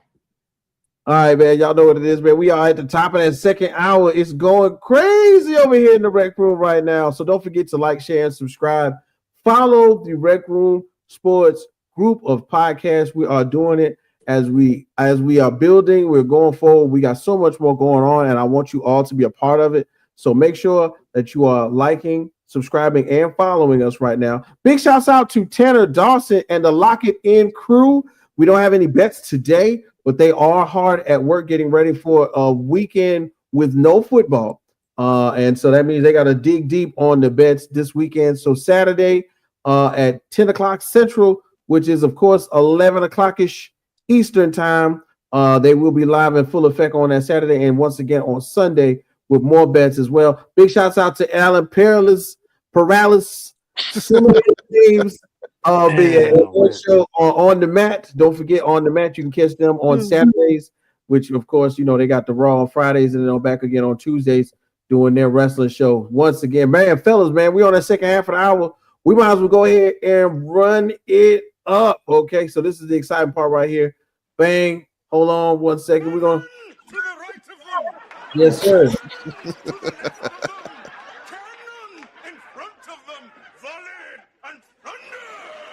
Now, I don't know if you know, ladies and gentlemen, but on Friday nights, the three of us, we are a part of another show. That's right. We got ITH that's in the hoop, one of the Rec Room Sports podcast shows that we do, which focuses solely on the NBA. And right now, it's an exciting time to be an NBA fan, if I must say so myself. And we are all actually, I think all of our teams are doing a little better than even Jay. Trailblazers, no, I thought they was doing a little bit. All right, so once again, we're going to talk a little NBA real quick to close out the show. Then of course, make sure you tune in on Friday at 10 o'clock so we can cover everything more in depth. Let's go ahead and get into it, fellas. This is an exciting one. This is one we've all been waiting for, so we're going to get right to it. Bang! Luka's debut. Yes, sir. That's right. Last night, the Lakers had the perfect plan. Let's put out Agent 77 up against the upstart Utah Jazz. Oh my God, yes. I mean, I don't think they could have picked a better opponent for Luka to come in and get warm too. And if you guys got a chance to pay attention to it, man, LeBron gave him the honor and the privilege of being announced last. The crypto.com arena was full of Lakers 77 t-shirts, which each fan got to take home. Just to make Luka feel at home. The event was star-studded. On the sidelines, we saw all types of stars, including European basketball great and Hall of Famer from the Dallas Mavericks, none other than Dirk Nowitzki, was in the building to see Luka's Lakers debut. So, fellas, as we see the stat line for Luka and LeBron, what's your first impression of Luka's debut in the Lakers uniform, boys? Go ahead, Jay. Uh, look, I still need to see more. I mean, these are two greats. They're gonna make it work. I just want to see in what type of fashion that they're gonna be doing this in. And so far, so good. For what I look forward to as a fan, there's gonna be some great passing, one way or the other. I see Luka pretty much get the rebound and just chucked it down court off the rebound, man. Just you know what I'm saying, and just straight down court, easy layup for LeBron. And like his excitement when he was able to do so, he was like, "Oh my God!" Like he got the ball, was like like this, and it was funny because he's like he probably did like, "Wow, I'm actually leading LeBron on a break. All I have to do is throw one of these Kevin Love outlet passes, and wow!" And you could just see the excitement on his face, and that was amazing. Like it's crazy how someone who can be seen as lazy and possibly a drunk. Let's just be real, because everybody is just basically calling this man a drunk. Um, you know, or he likes to throw it around a little bit, basically. And for him to have excitement in the game, still find excitement inside of the game, some kind of way. Um, he's a savant, man. He don't need to, he can get to 300 and he gonna find his way, to the basket. You know what I mean? So I really think it's just a tip of the iceberg. Where he had 14 points, you know, few assists, a light night. You know what I'm saying? Considering his standards. So I'm looking forward to seeing the two basketball savants, pretty much get it together. And how are they going to piece this together to actually get into the playoffs with? They got some help on the way. You know what I mean? But on the inside, let's see what happens, because a lot of these teams, that's up there. We got OKC with 2 7-footers who's just learning how to play with each other, just getting Chet Holmgren back. So I just not say I don't see it. I just want to see how they do this, how they make this work. And they don't make it the playoffs, but how are they going to actually make this work in the playoffs is what I'm looking forward to watching. You know. That's what's up. That's what's up. Yeah, Bobby G, man, same thing. What how you feel about last night? Luka in a Lakers uniform. I mean, cool. I agree with what Jay said. I mean, he looked rejuvenated. LeBron looked rejuvenated. There's a little pep in his step. So I mean, they'll figure it out. Like I said, the best attribute they have is their two really pass first superstars. So with the ability to carry the load when they have to. And you could just see kind of like the relief on Luka's face of, I really don't have to score 40 points tonight. And same thing with LeBron. Like, I don't have to score 40, and grab 15 rebounds, and get 10 assists. I can just play basketball. But I got to keep in mind, this is the honeymoon phase. So, we'll see over the next, they'll get an all-star break where, they'll get to regroup, rejuvenate. Luka get more acclimated. And then I think the 2 weeks after the all-star break will really show us, what we can expect come playoff time. I mean, Jay alluded to, said they got help on the way. I don't know if everybody heard, they picked up Alex Len off from the buyout market. So they do have a bid coming in. So I was gonna say, one of the things that concerned me last night is Austin Reeves leading the team in rebounding. That's not gonna work. That's absolutely not gonna work. And bench production. Can they get consistent bench production? Because obviously I know JJ is gonna work the rotation so that one of those guys is on the court at all times. And that's not, not foreseeing foul trouble. But yeah, he's definitely gonna need because right now you kind of got like a no-name bench. You know what I mean? Dorian Finney-Smith is probably the name, but he's not a scorer. Gabe's gonna have to get real consistent real fast. Jordan Goodwin, can I get that what he did last night every game? I don't know. So yeah, that bench is the biggest question mark. And I can, hey, listen, man, both of y'all basically, you know what I'm saying? We're direct with the answers. I mean, there's nowhere else to go except for up. I mean, in my opinion, this is the first of a hopeful many of a symbiotic marriage between LeBron and Luka on the court. And yes, Jay, I saw that same thing. They played it several times in slow motion. The look of Luka's face when he turned around off the rebound to look up and see LeBron all the way down on the other end of the court, it made him giddy. It sent chills up his spine. Like, look, it's LeBron. Pass.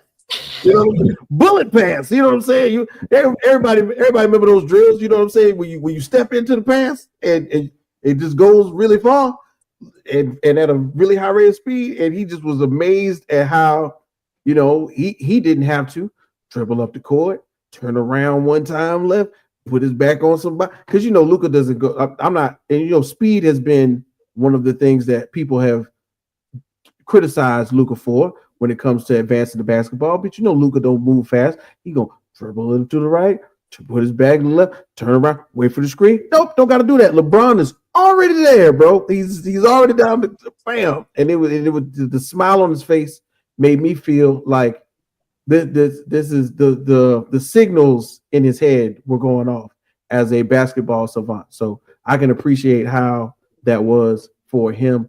And it was cool to see that, of course, LeBron gave him the props, you know.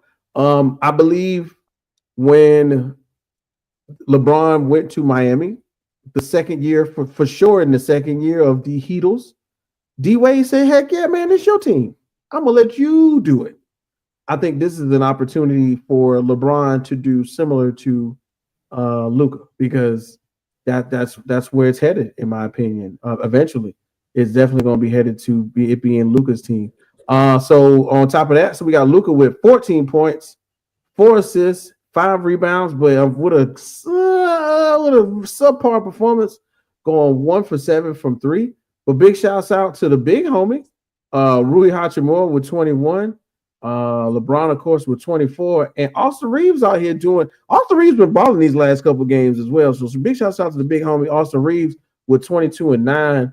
And then trying not to get traded. Yeah, I mean, no, he was excited. He was excited that they got Dalton Connect out of there, because everybody knows the Lakers only keep one white boy. Okay, shout out to the Bald Eagle, because he is not playing in OKC. All right, but Dalton Connect is back on the bench, and I really feel like that's going to play a part in what goes on. The players that got sent back to LA from the trade being rescinded, of course. So let's keep it going. Bang! Get well soon, AD again. Oh my God! Yeah. I don't know, man. We gonna talk about this one long because it hurts my feelings. Like, it hurts my feelings. I want to see Anthony Davis do well. If you look at what was going on at the time when he got injured, the Dallas Mavericks were running away with the game. Anthony Davis was doing Anthony Davis-like things. It was happening. It was moving smooth. Kyrie Irving was doing it in and out, and it was happening. And then all of a sudden, in the third quarter, I believe, AD goes down. And for right now, from what we can see, that it's going to be for an indefinite amount of time. Okay. So that was on February 9th. It's a groin. He's expected to be sidelined for up to a month. Then, no. That's not it for Dallas. That's not it. So then we got Dwight Powell, another center, out with a hip. Oh my God, no. Well, they got more centers, right? They got more big bodies. They got somebody else they could play center. No, because last night, Daniel Gafford goes out. He's said to be reevaluated in 2 weeks, while at the same time, PJ Washington, his status has been elevated to day. And with the elevation of his day-to-day status, this basically leaves the Dallas Mavericks with no centers. And in a league of positionless basketball, I don't care who you are, you still need somebody to guard these centers and power forwards in the post. It's unfortunate that, of course, in the middle of this hoopla that we are having now for this trade happening, that Anthony Davis touches the court, does well, and gets hurt all in the same game. What are we? What are our thoughts? Just the thoughts on Anthony Davis and the Mavericks right now. Just the thoughts. Let me take this because I'm gonna be real. This might be the quickest thing I ever said. Tell me who I am. This is Nico. 1, don't you feel dumb? 2, look at you. 3, if you ever trade the best player on your team for a dude whose nickname is Street Clothes again, I would stomp you in the ground. That's all I got to say. Major pain. That was a good one, though, Bobby. That was a good one, yo. Straight up, yo.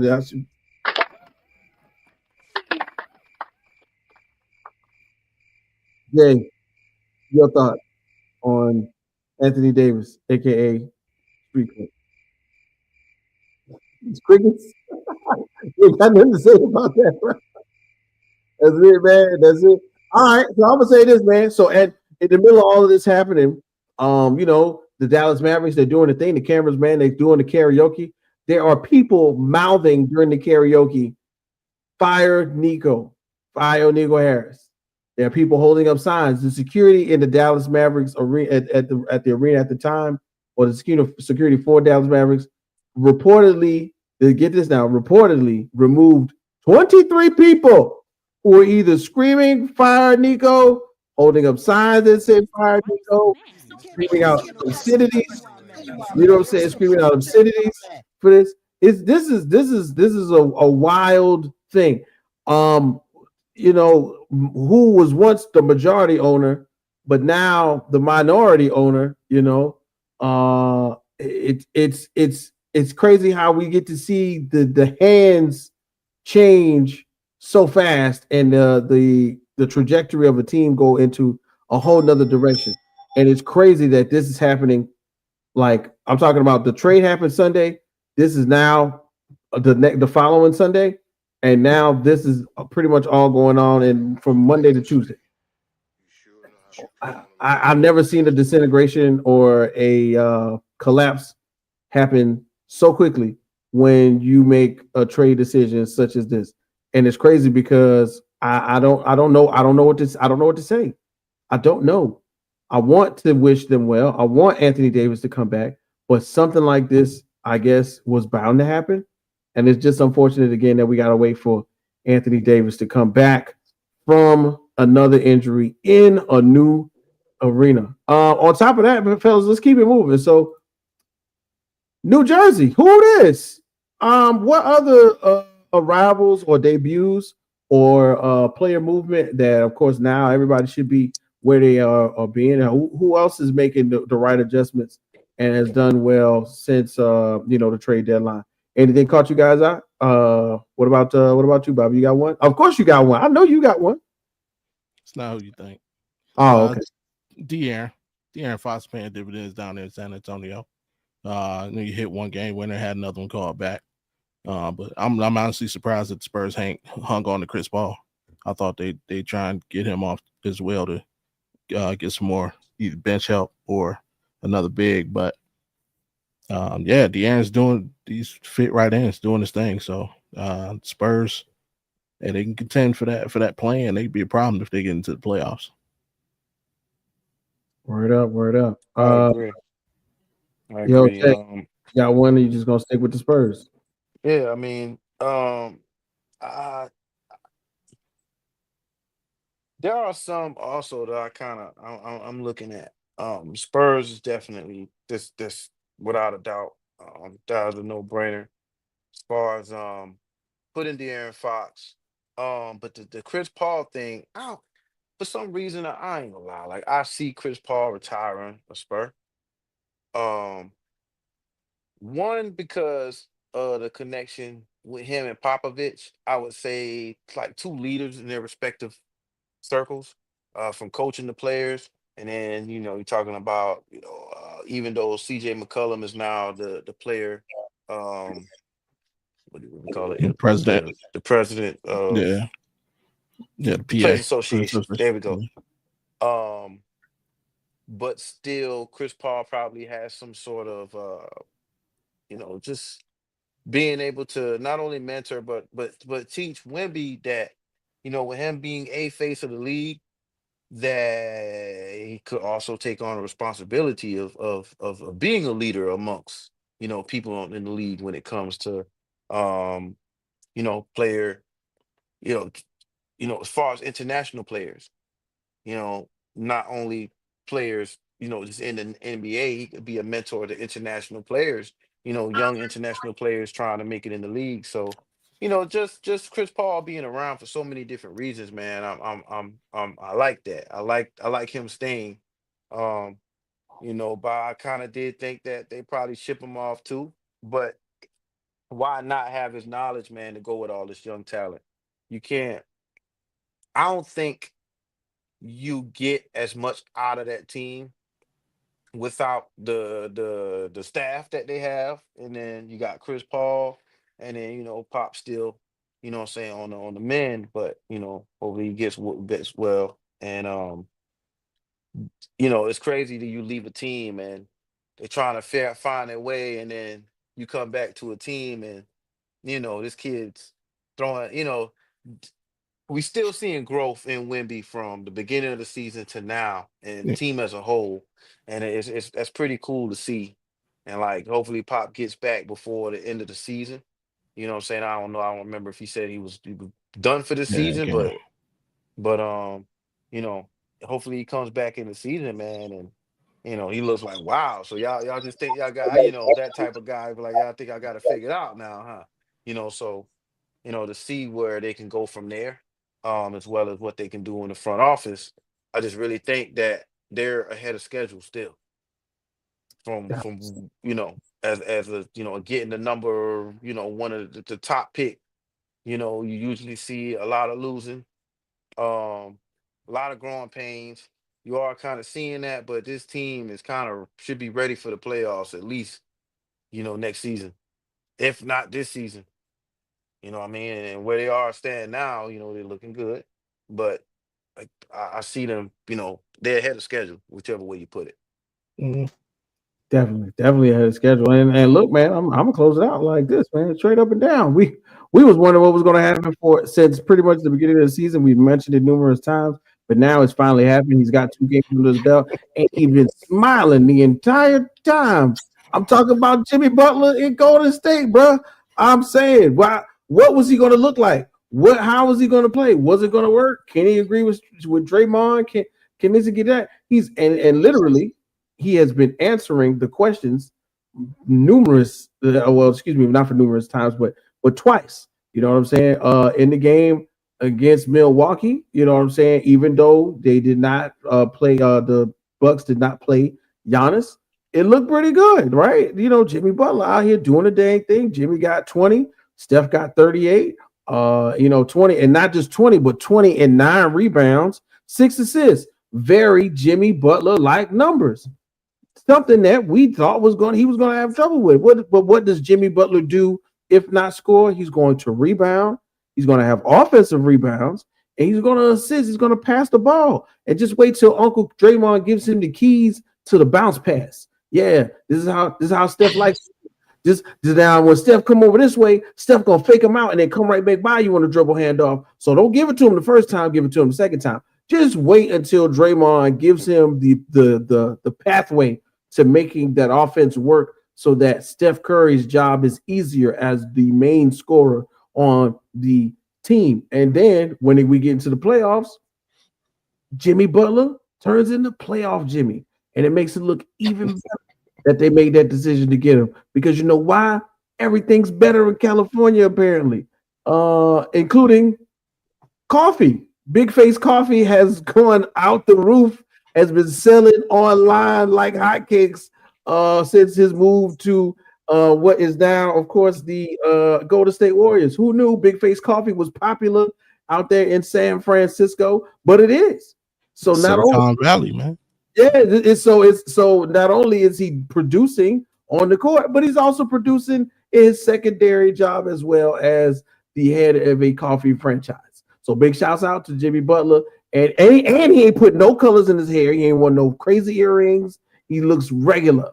He looks like he's focused on basketball, which is great. So big shouts out to Jimmy Butler for doing the thing that we wanted him to do, which was be himself, but fall into line when playing with the Golden State Warriors. What's going on, Jay? What you got there? Well, I'm surprised. I'm surprised that you haven't spoke much of Middleton getting booted from Milwaukee. And now, As a South Carolinian, I should have said something about that. no, I'm really surprised. I like we've come this far and you haven't like said anything about it. And real quick, I'm saying that to say that all of these trades, man, outside of the ones that the main little trades that everybody's talking about, Fox, to San Antonio, and of course Luka. It's like I feel like all the rest of the trades are only going to pay dividends down the line, as far as like in the playoff push or when guys get healthy and start to like come back and actually after the All-Star break and everybody comes back after a little rest. But Milwaukee is a very interesting team because you get Kuzma, you got Younger. You know what I mean? As far as one of the teams that as the jury's still out, but the snatch Kyle Kuzma off that team and to get rid of Middleton, to get Younger, and I just really think that they hopefully, when they do get Giannis back, people gonna forget how good Milwaukee is.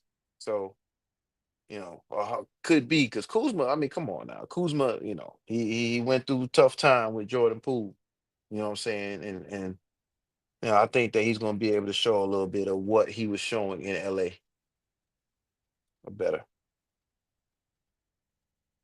Hey, big facts, man. Speaking about remembering how good people are. Word on the street is Wemby was down there getting a little too big for his britches, and a basketball game took place between him and Tim Duncan. Huh? And Tim Duncan beat him 12-2. What? Current Tim Duncan. I don't want to believe that. That's the word on the street. I don't want to believe that, man. That's the word on the street. Man. They should put that on the plaque somewhere in the Hall of Fame. Yeah, the gray and black locks, Tim Duncan is probably still nice, bro. To be honest, probably still nice, man. I don't know. Okay, so on top of everything else too, and look, I want to talk about Chris Middleton. I got to see what these stats look like. We'll talk about them on Friday. But then, hey, check this out. This weekend, All-Star Weekend is going down. Of course, we definitely got to talk further about that. We're not going to get too deep right now. We're going to save that for the show over the weekend or follow. Matter of fact, probably following the All-Star festivities. So, what are we most excited about when it comes to All-Star this year? Dunk contest, 3-point contest, new format for the All-Star game. Which one? What do we think about?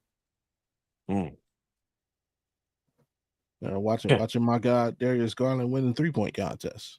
That's what's up right there. That's wait a minute. Jay, what about you? What you most excited about? Have you seen who's in it? You don't think he has a chance? Come on. You don't think he has a chance against that field? I know you hate Cleveland, but like for the same reasons that you think he can win is why I think he can win. But that's a hell of a field. It ain't as bad as it could be. He can't take his time. He can't take his time. He can't play with time because you know how he shoots. So you think it's gonna be straight up? His release ain't that slow. But grabbing it off his release ain't that slow. But grabbing it off the rack is another beast. I think he's fine, and especially since they expanded the field back to 8, I think that gives him a better chance. Yeah, that's a big field though. I looked at the field, was like, yeah, that's and to off of what Bobby was saying, I would definitely say the 3-point contest, the dunk contest. I haven't quite, yeah. I just think that the 3-point contest has some competitors that like these are the best. guys out here. Just about, you got Dame, you got you just mentioned Garland. We have man, who else is in it, y'all? I'll There's tell so you many. one second. But my whole thing is, and Dave, I don't know why Dave gets in the I don't know why he gets in. Maybe well he wins it, but it just he doesn't seem like one of those shooters. Um, that's good with one of those shooters that's great, but then it can't translate to them, shooting in rhythm and getting it off the racks. And then just like the dunkers who are great dunkers in the game, but for some reason they can't put it together, like a Sean Kemp. You know what I'm Yeah. saying? 4 in a row that he lost. And every year he was like, I'm winning this time. Like So you ready for the list? yeah, Uh-oh. Jalen Brunson, Mm, right, Buddy Hield, Cade mm, right. Cunningham, There you mm, go. Cameron Johnson, mm. Dame, Norman Dame, Mhm. Powell, Tyler Hero, Darius Garland. okay, see, look, that's a scary That's list. tough, man. That's That's a scary list. tough. Man. It's about That's a a lot of scary list. streaky shooters, yo. A lot. That's a Every scary last list. one of them. It's a scary list, bro. I don't know. It's some competition at the top, man. But anyway, as we move forward, we will be covering more information on the All-Star game. Of course, we are excited. Slam dunk contest. Matt McClung, aka Oh, hell nah. White No way. Shadow, back in the come out. Big shout out to Matt McClung going out there doing his thing. Say he gonna try and win it again. He Y'all gonna know break his y'all know damn leg going out in 1 year, man. You need to let that shit go. y'all know the rapper Riff Raff, right? Y'all know the rapper Riff Raff. Y'all know that's Riff Raff, little cousin. Are you serious? Who that? There's a Matt rapper McClung. named There's a rapper named Riff Raff, like from Wow, come Heathcliff. on, dog. Come on, man. Come on now. Come on now. Get on. No, Palomino. seriously. Yes, Yeah, sir. Yes. get on it, man. Get on some Riff Raff. Get on that Palomino D'Antoni, huh? That Florida Flamingo. I mean, Okay. he old too, so Million I'm dollar surprised you mullet. never heard of him. The $1 million mullet. The Florida Flamingo. He was You like know. in the 2000s, early Mhm. 2000s. And now he's completely independent. So big shouts out to Riff Raff. Oh, man, I gotta hear something. All That's right, so crazy. you know how we do. We normally close out the show with a little bit of that slice of life. So Bobby G, it's all on you, bro. Yeah, man, get a little serious. Like Thanksgiving comes around. We love to give to those less fortunate. Same thing with Christmas, but Friday Valentine's Day is coming up, and to me, it's a really underrated holiday. Not for the reasons you may think. I know we love getting together with our boo things and spouses or girlfriends or side chick or whoever you want to spend that day with. But one thing that really gets lost in that day is it can be a very depressing day for a lot of people um, who don't have anybody. And it's a day where we really don't think about it because we're too consumed being with the person that we love or choose to spend that day with.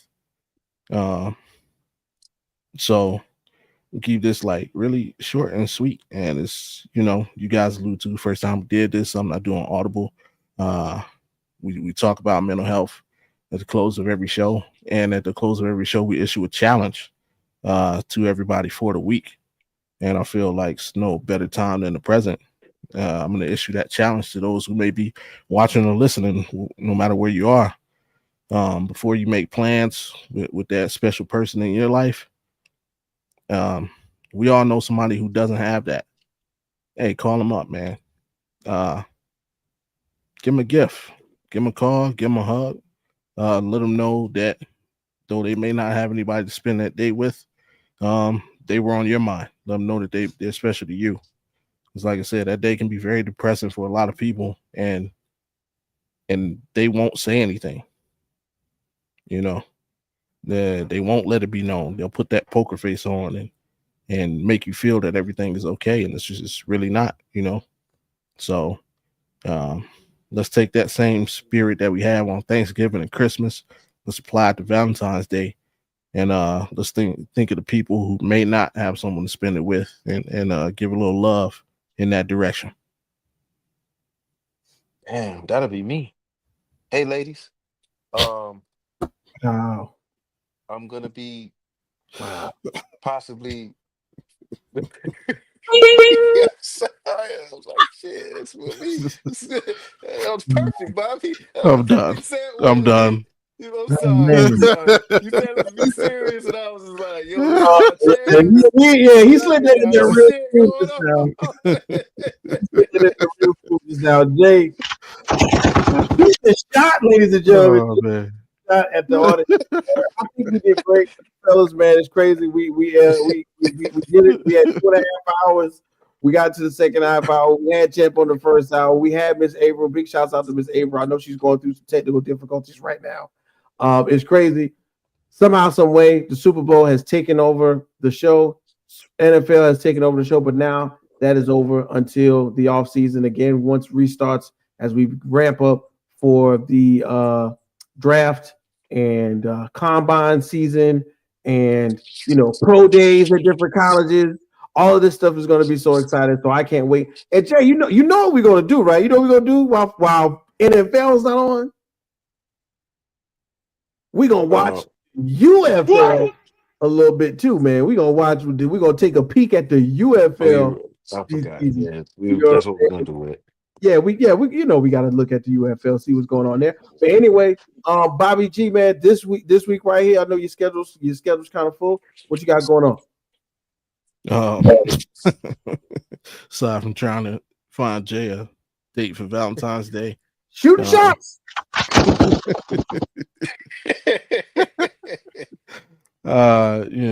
Thursday, you can catch me on Audible Reacts on YouTube and now Twitch. And also Friday, Audible Sports Podcast. We'll be doing our Valentine's Day episodes. You may want to tune in if we'll be doing well, for me, we're doing a list of 10 songs to get you through the Valentine's Day. I guess that's the best way to put it. But we're gonna do our own theme. So my theme is like 10 songs, 5 songs on the way to the date, and then 5 songs on the way, to the home or hotel, wherever your final destination is on that day. 5 songs to get you ready for that situation. So Mar, I don't know what his theme is yet, but that's that. And then of course, I'm saying unfortunately, I won't be able to participate in the hoop where I normally would, because like I said earlier, the wife's got a special Valentine's plans for me. I think we may have to reschedule in the hoop anyway, just because it's Valentine's Day. Yeah, it look like I'll be doing it by myself, fellas. We may have to reschedule it with all the stuff going on. I got my son's birthday this weekend. Family's going to be in town. I'm going to be getting food ready for the birthday party and stuff like that. But at the same time, it is Valentine's Day, so I got to finesse. You know what I'm saying? Got to finesse, man. You know what I'm saying? So yeah, okay. Big shouts out to you. I love that concept, man. I might just have to text you some songs. Because I used to have this. I used to have a list. My list is tough, man. I like it. I like the way it came together. That's what's up. That's what's up. I have no idea what y'all talking about, man. Dude, that's gonna get all the attention probably on Sunday. Wow! Probably a nice little dinner at like 2:00 in the afternoon somewhere like Applebee's or Rupee Tuesdays or something. You know what I'm saying? Side dude stuff. Side dude, yeah. I'm just playing. I'm really just playing. I do not want. I'm playing. That's all I gotta say. I'm playing. Big shout out to Jay. Big shout out to Jay. Jay. Yeah, that's right. So this week, of course, we will be discussing what we will be doing with In the Hoop. We might do a special episode of In the Hoop, maybe, and just recap All-Star Weekend, maybe on Wednesday or Monday night or something. We can figure it out. But definitely, Jay. I know you're gonna make something shake for the weekend, bro. I can do the show Friday, man. Exactly. I know you can make something shake for the weekend if as far as Friday is concerned as well, bro. So it's all to the good, right? We'll see. That's what's up, man. Hey, look, I want to thank everybody that came on the show today. Want to thank Of course, undisputed world champ. I want to give a big shout out to April, Miss Jets Girl for life, and of course my two constituents right here. Bobby G, and of course Jada MIC. Hey, we can't forget about the people who wasn't here too. So big shouts out to Tan Man. That's right, Tanner Dawson and Alan Perales. Yeah, I think I got it right. Hey, I swear it sounded like you're forcing it though, man. But that was better, I guess. You sound like the AP, Dudder man. Just save yourself just from it, man. Just say AP. I don't have to say it. I know Peralez. Like I've seen that name long enough. I've known people with that name. I've said it. I swear though, in my mind it's just a little different. But once again, we appreciate y'all coming in and hanging with us in the Sports Show. We had a great show. Remember, like, share, subscribe, share, tell a friend to tell a friend, and catch Bobby G Friday night for your On the Way to the Cheeks and On the Way Back from the Cheeks mix right on Audible. We're gonna be there. Shout out to Bobby G, man. I can't wait to hear about these songs, man. We on the show, baby. Yeah, let's go.